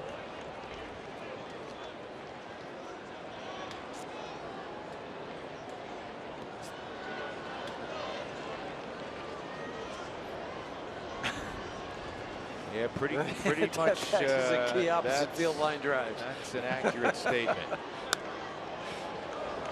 Ball sliced into the stands, out of play. 0-2. Rockies trying to do something that has not happened to the Mets all year, sweep them. The Rockies 13-10 this year, Huey, against teams that are at 500 or better. So the Rockies have played very good baseball against the upper echelon teams thus far in 2016. Took 2 out of 3 in Chicago against the Cubs. Only team to win a series against the Cubs this year. Pittsburgh salvaged the game today. They beat the Cubs 2-1 at Wrigley. swing by LeMahieu. Testiness yesterday in the game between the Pirates and the Cubs. That whole division, that Central Division, it's fun. I mean, the Cardinals and Cubs, you know, they hate each other. Yes. Cardinals and Pirates got sideways last year. Now the Pirates and Cubs. 1-2. And DJ fouls that off. That's one of the things with DeGrom this year. He's not missing as many bats, but one thing you can't argue with is, you know, he came in with a 2.12 ERA and he's given up 2 runs so far as he works in the 7th. And even out on the road for DeGrom coming into the game, it was just a tick above 3. It's 0.75 at home on the ERA.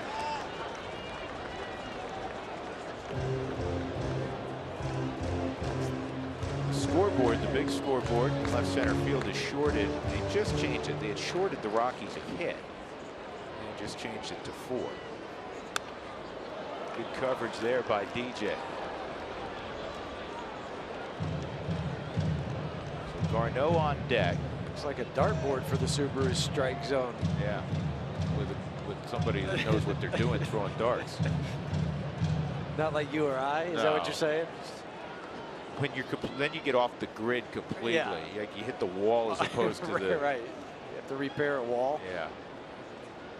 2-2. 3-2 on LeMahieu.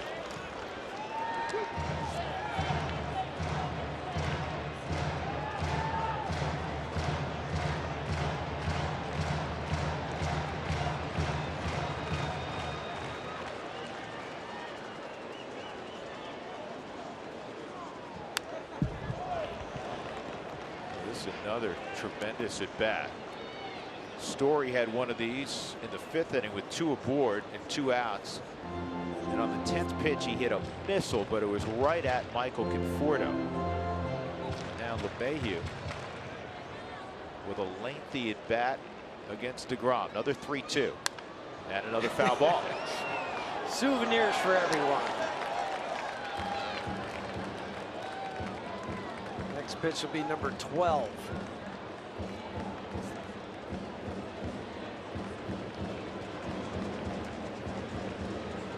Out of 36,901. And here is pitch number 12. And DJ wins the battle in a 1-run game, a leadoff walk.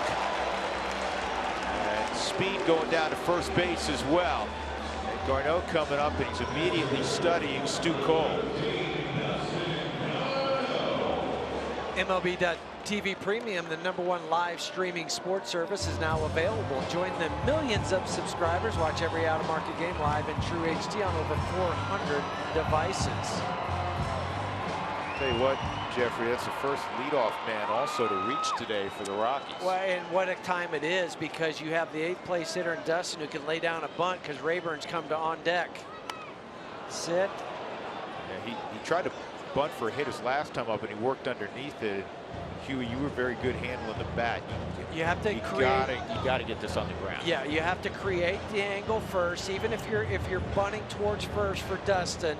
So you'll take the knob of the bat and put it more towards the 3rd baseline. That'll help create the angle. Get the barrel up towards your eyes and keep it so you're not dropping it and popping the ball up. Garneau. He just had it too close to him. He needs to get out in front of his eyes more. That time his bat was too close to the body. Now don't be as fine. Just get it down. You think you keep it on? I think you do, because you don't want to risk hitting into a double play. Don't see it that frequently with a non-pitcher on a 2-strike. In a 2-strike count. They take it off, and he fouls it off.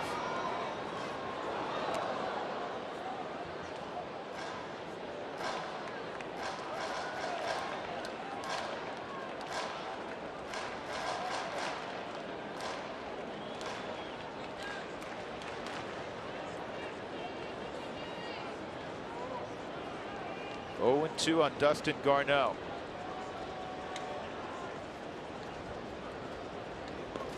That kicks away. There's the break you're looking for. Nobody out, tying run at second.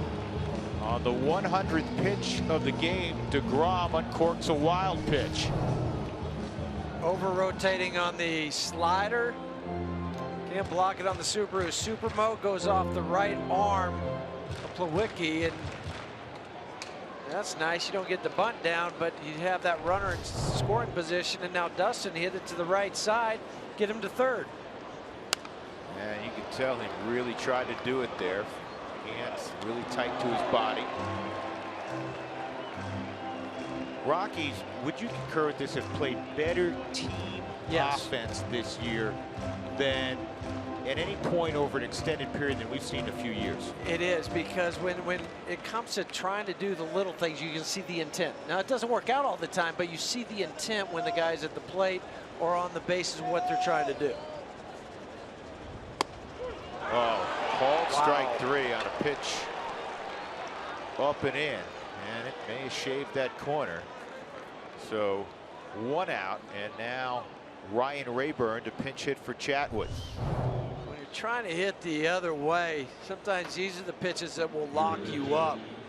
You want to make sure you let it travel, but it was so close to your body, it's hard to fight it off. And unfortunately for Dustin, when he didn't get the bunts down, it didn't advance the runner to third with 2 outs, or 2 strikes, excuse me.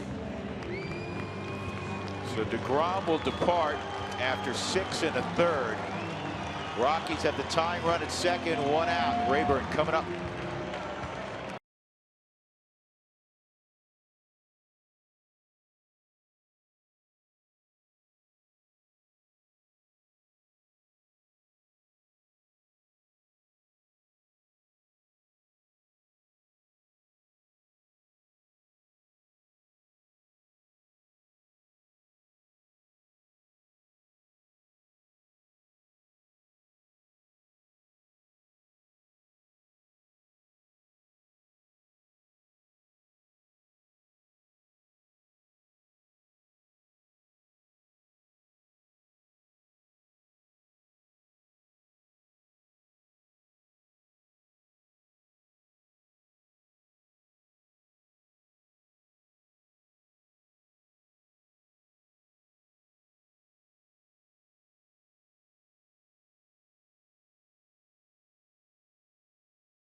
Here's our Kubota pitching performance.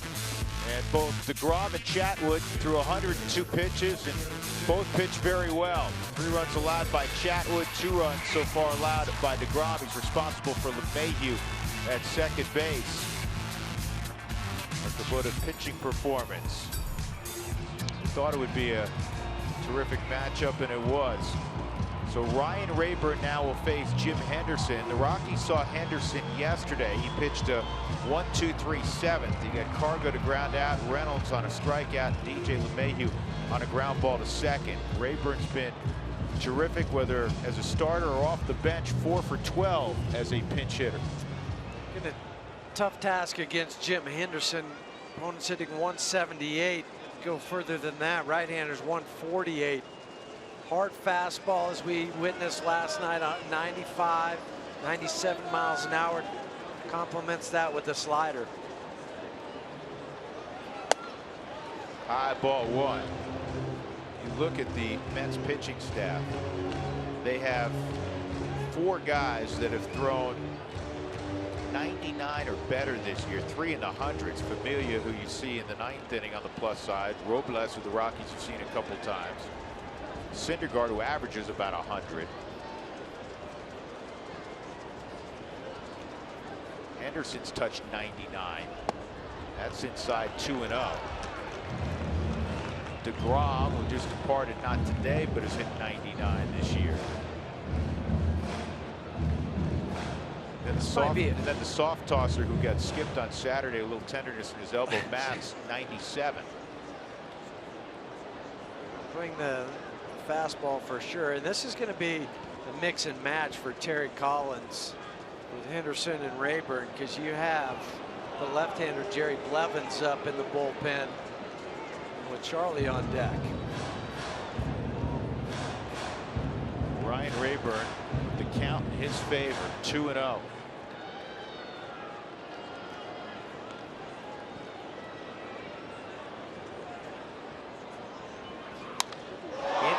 Deep right center field. Rayburn has given the Rockies the lead. A 2-run pinch hit home run. Colorado 4, New York 3. Gotta love that Ryan Rayburn. Second time this year he has hit a pinch hit home run. Wow. Against a guy that hadn't given one up all year in Henderson. Gotta love sitting in a 2-0 seat. 4-seam fastball, belt high, Ryan. Oh yeah. I've got strength to take it out to right center field.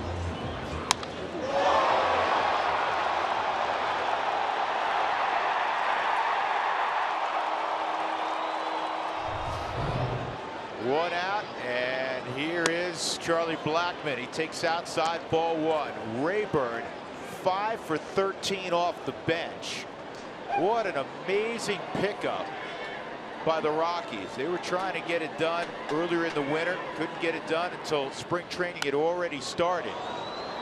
But Ryan Rayburn has come in and he has been just marvelous for the Rockies. Great clubhouse guy, clutch hitter. Helps the young kids out. We were chatting with him on the road trip. If he wanted him to drive the bus, he'd probably do that too. He's just a good guy. 1-1 on Blackmon.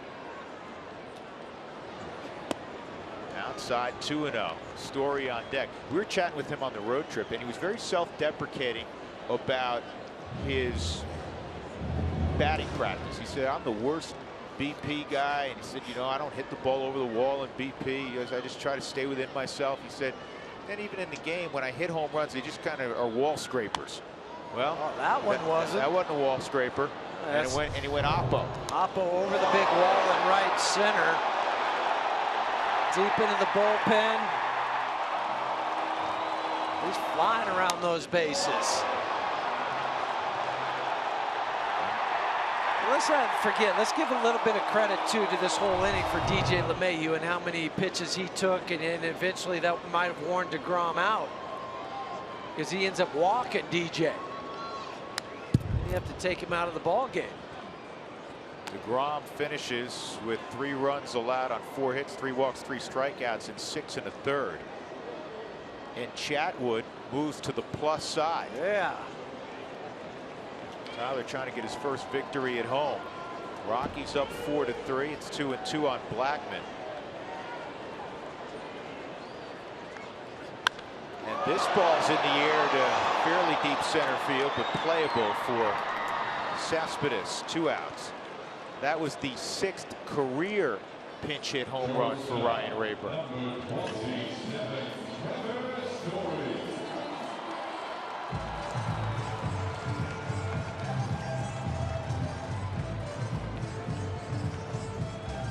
That play on words, Jimmy. Feel the burn, Ryan Rayburn.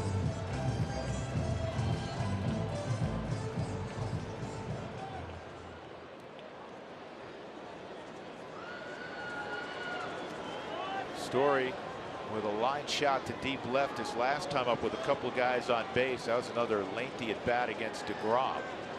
0 for 3. And this is in the air to shallow right near the line, and Diaza can't get there. So Trevor will take his time and walk back to the batter's box with a fresh life. 0-1.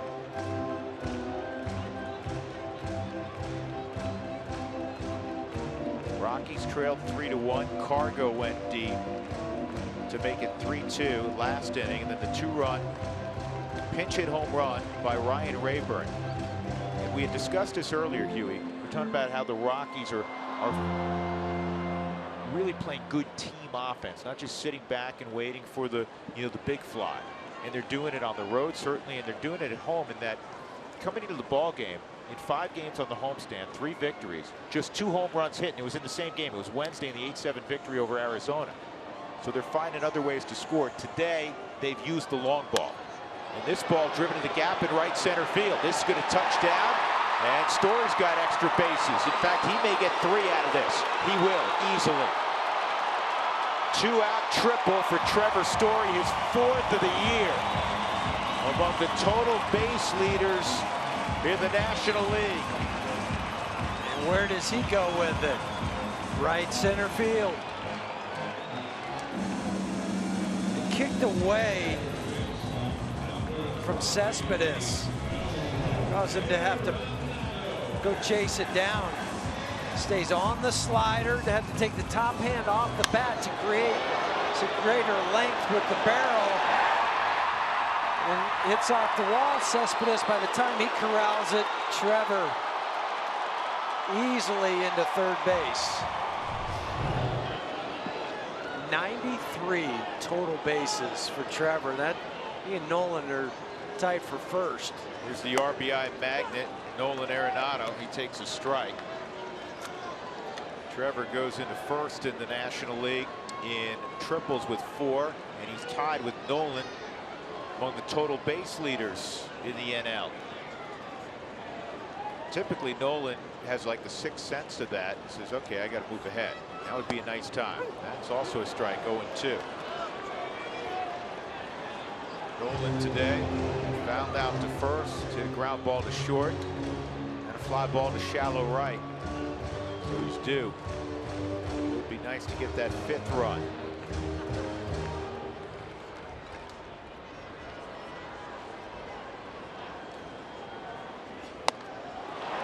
Henderson strikes out Arenado to end the inning. But what an inning for the Rockies. A walk to LeMahieu, and then a couple doors down, Ryan Rayburn comes off the bench and enters the scorebook in a profound way. 2-run home run off the bench, and the Rockies have a 4-3 lead.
Here's our Cooney Lexus look back.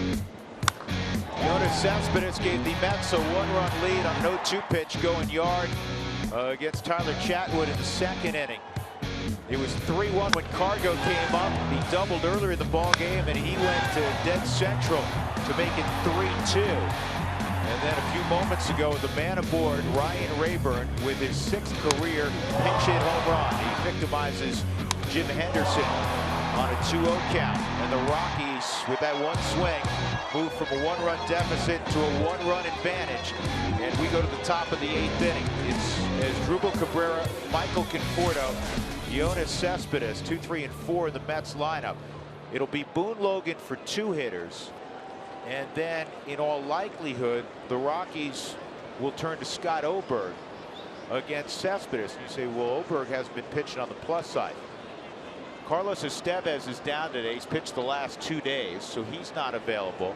Chad Qualls has been under the weather the last couple of days, so he may not be available. Gonzalez Germain has pitched quite a bit the last couple of days, so he's not available. This is not atypical late in the series, late in the Coors Field homestand. But it might be a case for Boone, if you get the first 2 guys out, that he might just say Cespedes and Boone Logan. Cespedes 0 for 2 in his career against Boone. If he feels that's a matchup, I will tell you this, so if it goes to the 9th with the Rockies lead, Jake McGee is available. 2 strikes on the switch hitting shortstop, Cabrera. The Rockies are 15-0 when leading after 7 innings. It's a good number.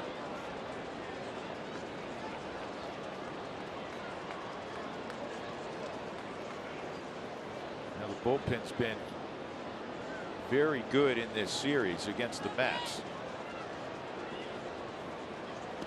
It's way inside. Yeah, this series, 6 innings pitched for the bullpen, 8 strikeouts. And a walk, no runs allowed. There's a look at how both pens have done. Mets pen's been really good also. 4-3 Colorado in the 8th, trying to sweep the Mets.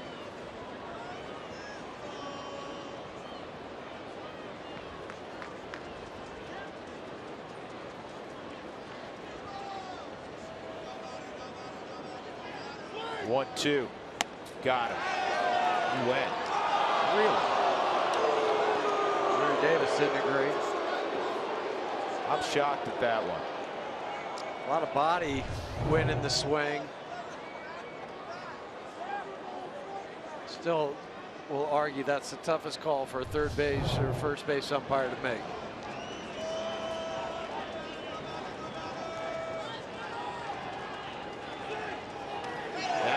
That one he went. We'll need to check that. Well, they're going to get a pinch hitter for Conforto. Go to Lagares. Out of the hand. See the strikeout on the back foot slider to Cabrera.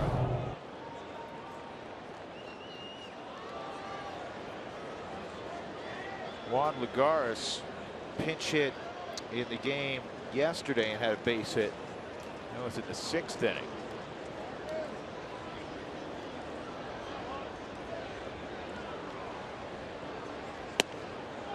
One for one lifetime facing Boone.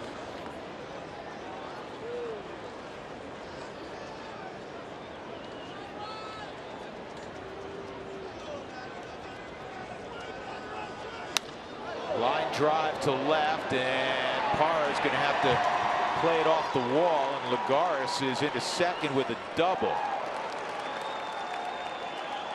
So that move by Terry Collins pays off. Tying run at second with the best hitter in the Mets lineup approaching the plate in Yoenis Cespedes. Well, questions for you. Do you go unconventional here and put on the go-ahead run with first base open? Maybe what they're going to talk about. We'll watch this base hit double by Lagares. Because Lucas Duda is on deck. Cespedes is hitting .381 versus left-handed pitching on the season. Duda's 0 for 5 career. The option that Terry has, though, is he still has a right-handed bat, David Wright, on his bench. So would he pinch hit for Duda. He's pinch hit for Conforto, the left-hander. Would he do it to Duda?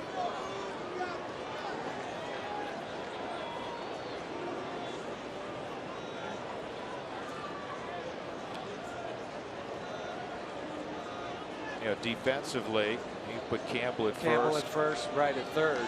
And I was looking at that too to see what his options would be.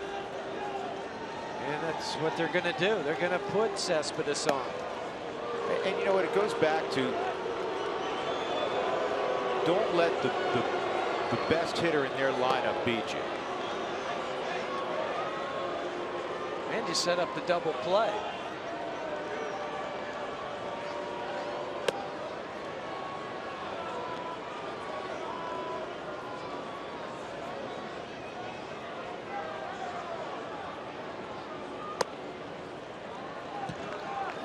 There is nobody at the bat rack in the dugout for the Mets, so it will be Duda.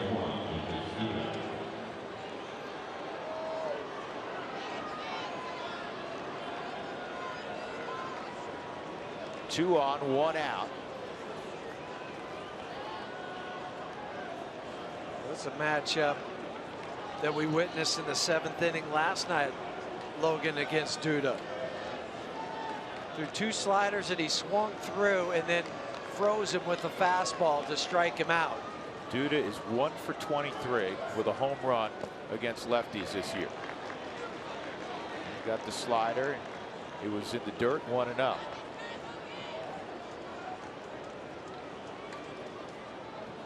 What you'd really like is a nice 2-hopper to DJ and a little 4-6-3 double play to end the inning.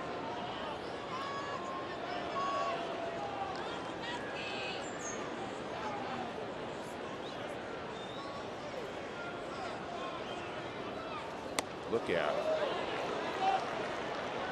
I'm actually surprised that Duda didn't kind of turn into that. Kind of tried to, but your first instinct is to get out of the way. I know let it hit you is a common phrase you'll hear it at youth games or in high school, even in college, but your mind's telling you get out of the way. That's your Anthony Rizzo. True. Well, he stands on the plate. He's going to get hit more. 2-0. And Duda way out in front on the slider. 2-1. Doesn't even have to be a great slider to Duda.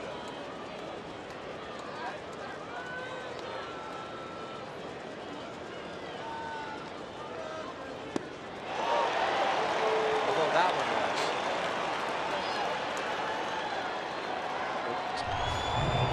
The hand of the Subaru Supermo. Tight spin, downward action.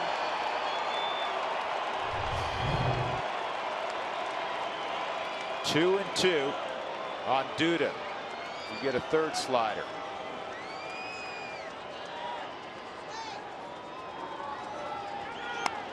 He did, and it's cued to third. Funny spin. Safe there. You got to go to first. He's calling him out. He's calling him He out is of the calling him baseline. out. That's a double End of play. inning. The second base umpire, Rob Drake, said he's out of the baseline. End of inning.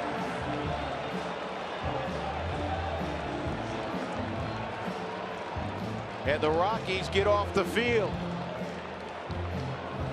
How do you like that?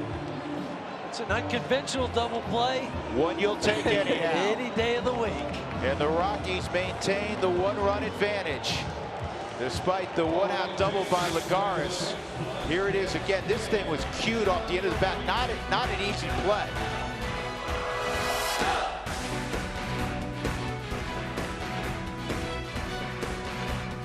That's where he said he went out of the baseline. 4-3 Colorado, middle of 8th.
Southwest Airlines. Book your low fare now at southwest.com. By Wells Fargo. Wells Fargo customers get your 2-for-1 Rockies club level tickets by visiting wellsfargo.com/Rockies. And by StubHub, looking for great seats, head to StubHub, the official ticket marketplace of the Colorado Rockies. Here we go, bottom of the 8th inning. The Rockies have come from behind. They lead 4-3. With Ryan Spilborghs and Jeff Houston, I'm Drew Goodman. Gerardo Parra against Jerry Blevins. And on the inside corner, that's a strike. Lagares has stayed in the game. He's in center field, where he won a Gold Glove a couple of years ago. Cespedes moves over to left field.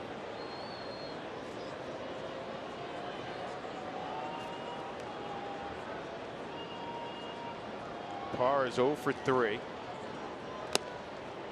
And now he's in a ditch 0-2. Cargo on deck. And then Mark Reynolds. Rockies 4 runs, 6 hits, no errors, 3 runs, 7 hits, no errors for New York.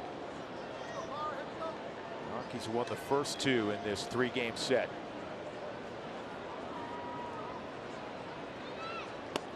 And a swinging strikeout. Let's go back to the play that ended the inning and take it from the runner's perspective, Jeff. As you're coming towards third base, this ball is cued. So you create your base path, but then you also have to get out of the way of the fielder because you cannot run into him. But the second base umpire, Rob Drake, said that he went too far out of his baseline to avoid the tag. And that's, I mean, from that angle, it's really tough to tell. I could see why Terry Collins came out to argue that. It was close because, again, to your point, he can't run into the runner. If you run into the fielder, that's interference. Now, if he runs dramatically out of the way, then you get the call out of the baseline. Worked out well for the Rockies. Here's the 1-0 on Cargo. And he's out in front, 1-1. Cargo looks like he's got his timing back today. Launched a double in the second inning, a missile to left. He walked in the 4th, and then this is what he did in the 6th against DeGrom. Just the second home run that Jacob DeGrom has given up on the season. First one to a left-handed batter. 1-1. And Cargo gets underneath it. This is in a difficult area. The second baseman, who is already playing in short right field, Neil Walker, ends up making the catch 100 feet, literally down the right field line. Bring your group to Coors Field and receive discounted pricing, scoreboard recognition, and other great benefits. Call today for more information and get your group on. And Terry Collins will bring in a right-hander to face Mark Reynolds. Jake McGee getting ready in the Rockies bullpen. Bottom of the 8th. It's been a well-played game. 4-3 Colorado.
Mets in the bottom of the 8th inning. Mark Reynolds to face the closer, Jeurys Familia, who's been absent so far in this series because the Rockies have been winning late. Time for the CenturyLink link to what's next. Here's the matchups in St. Louis beginning Tuesday evening.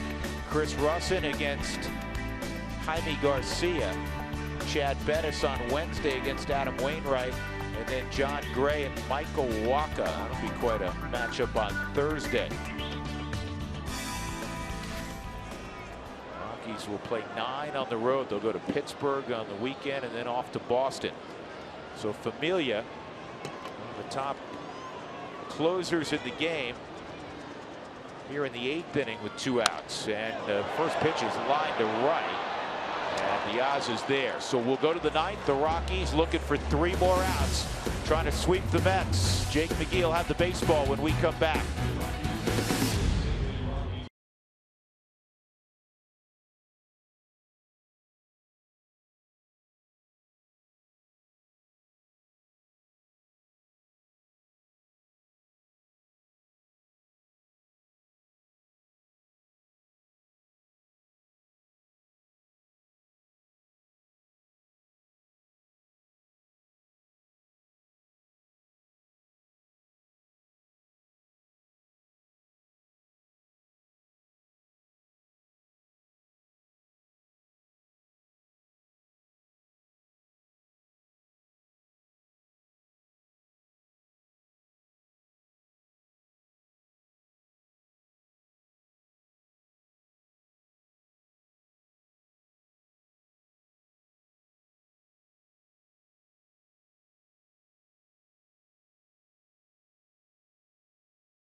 To 3 lead. We're getting ready for the Toyota post-game show coming up right after baseball out in center field. Jenny Kavnar with the former Rocky, Corey Sullivan. Rockies looking to sweep the Mets.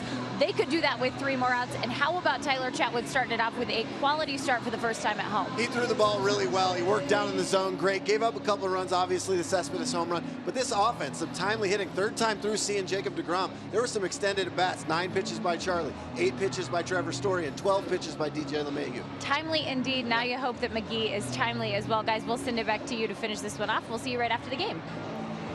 You got it, Jenny. Sully, thank you. So Jake McGee trying to save all 3 ball games against the Mets. As you look at his numbers, Huey, really only 1 bad outing. You mentioned that yesterday. That was the tough 9th inning against the Dodgers, where the Rockies had a 3-run lead. They'd come from behind, and Jake gave up 5. That's why you have the inflated ERA. And his 2 blown saves, one was against the San Francisco Giants back on May 7th, but he's 11 of 13 in save opportunities, 2 saves in this series, 2 innings pitched, 3 strikeouts. First batter he faced will be Neil Walker, hitting right-handed. Walker 0 for 1 lifetime against Jake. So it's Walker, Plawecki, and Campbell.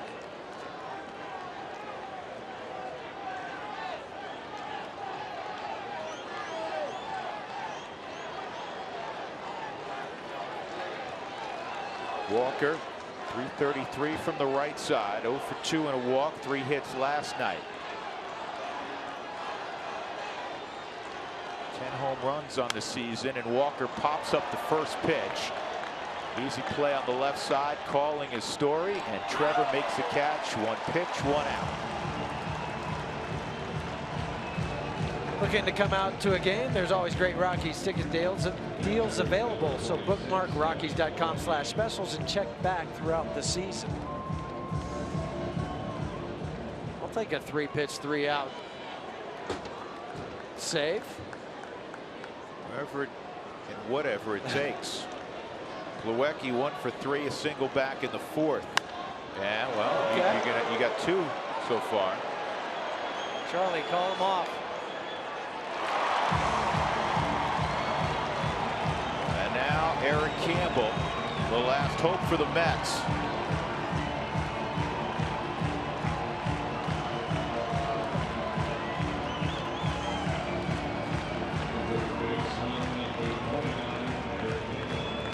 doubled in the third and scored a walk, and then hit a little comebacker.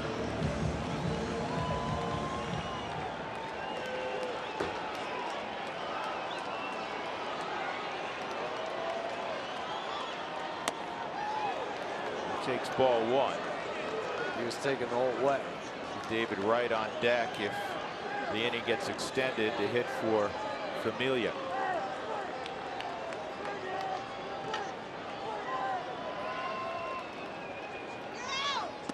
That's in there. That's been the equalizer. Maybe working the bottom of the zone more frequently of late. Right, that's the difference. Early on, more balls were belt high, up towards the letters. Now it's more down towards the knees. 2-1.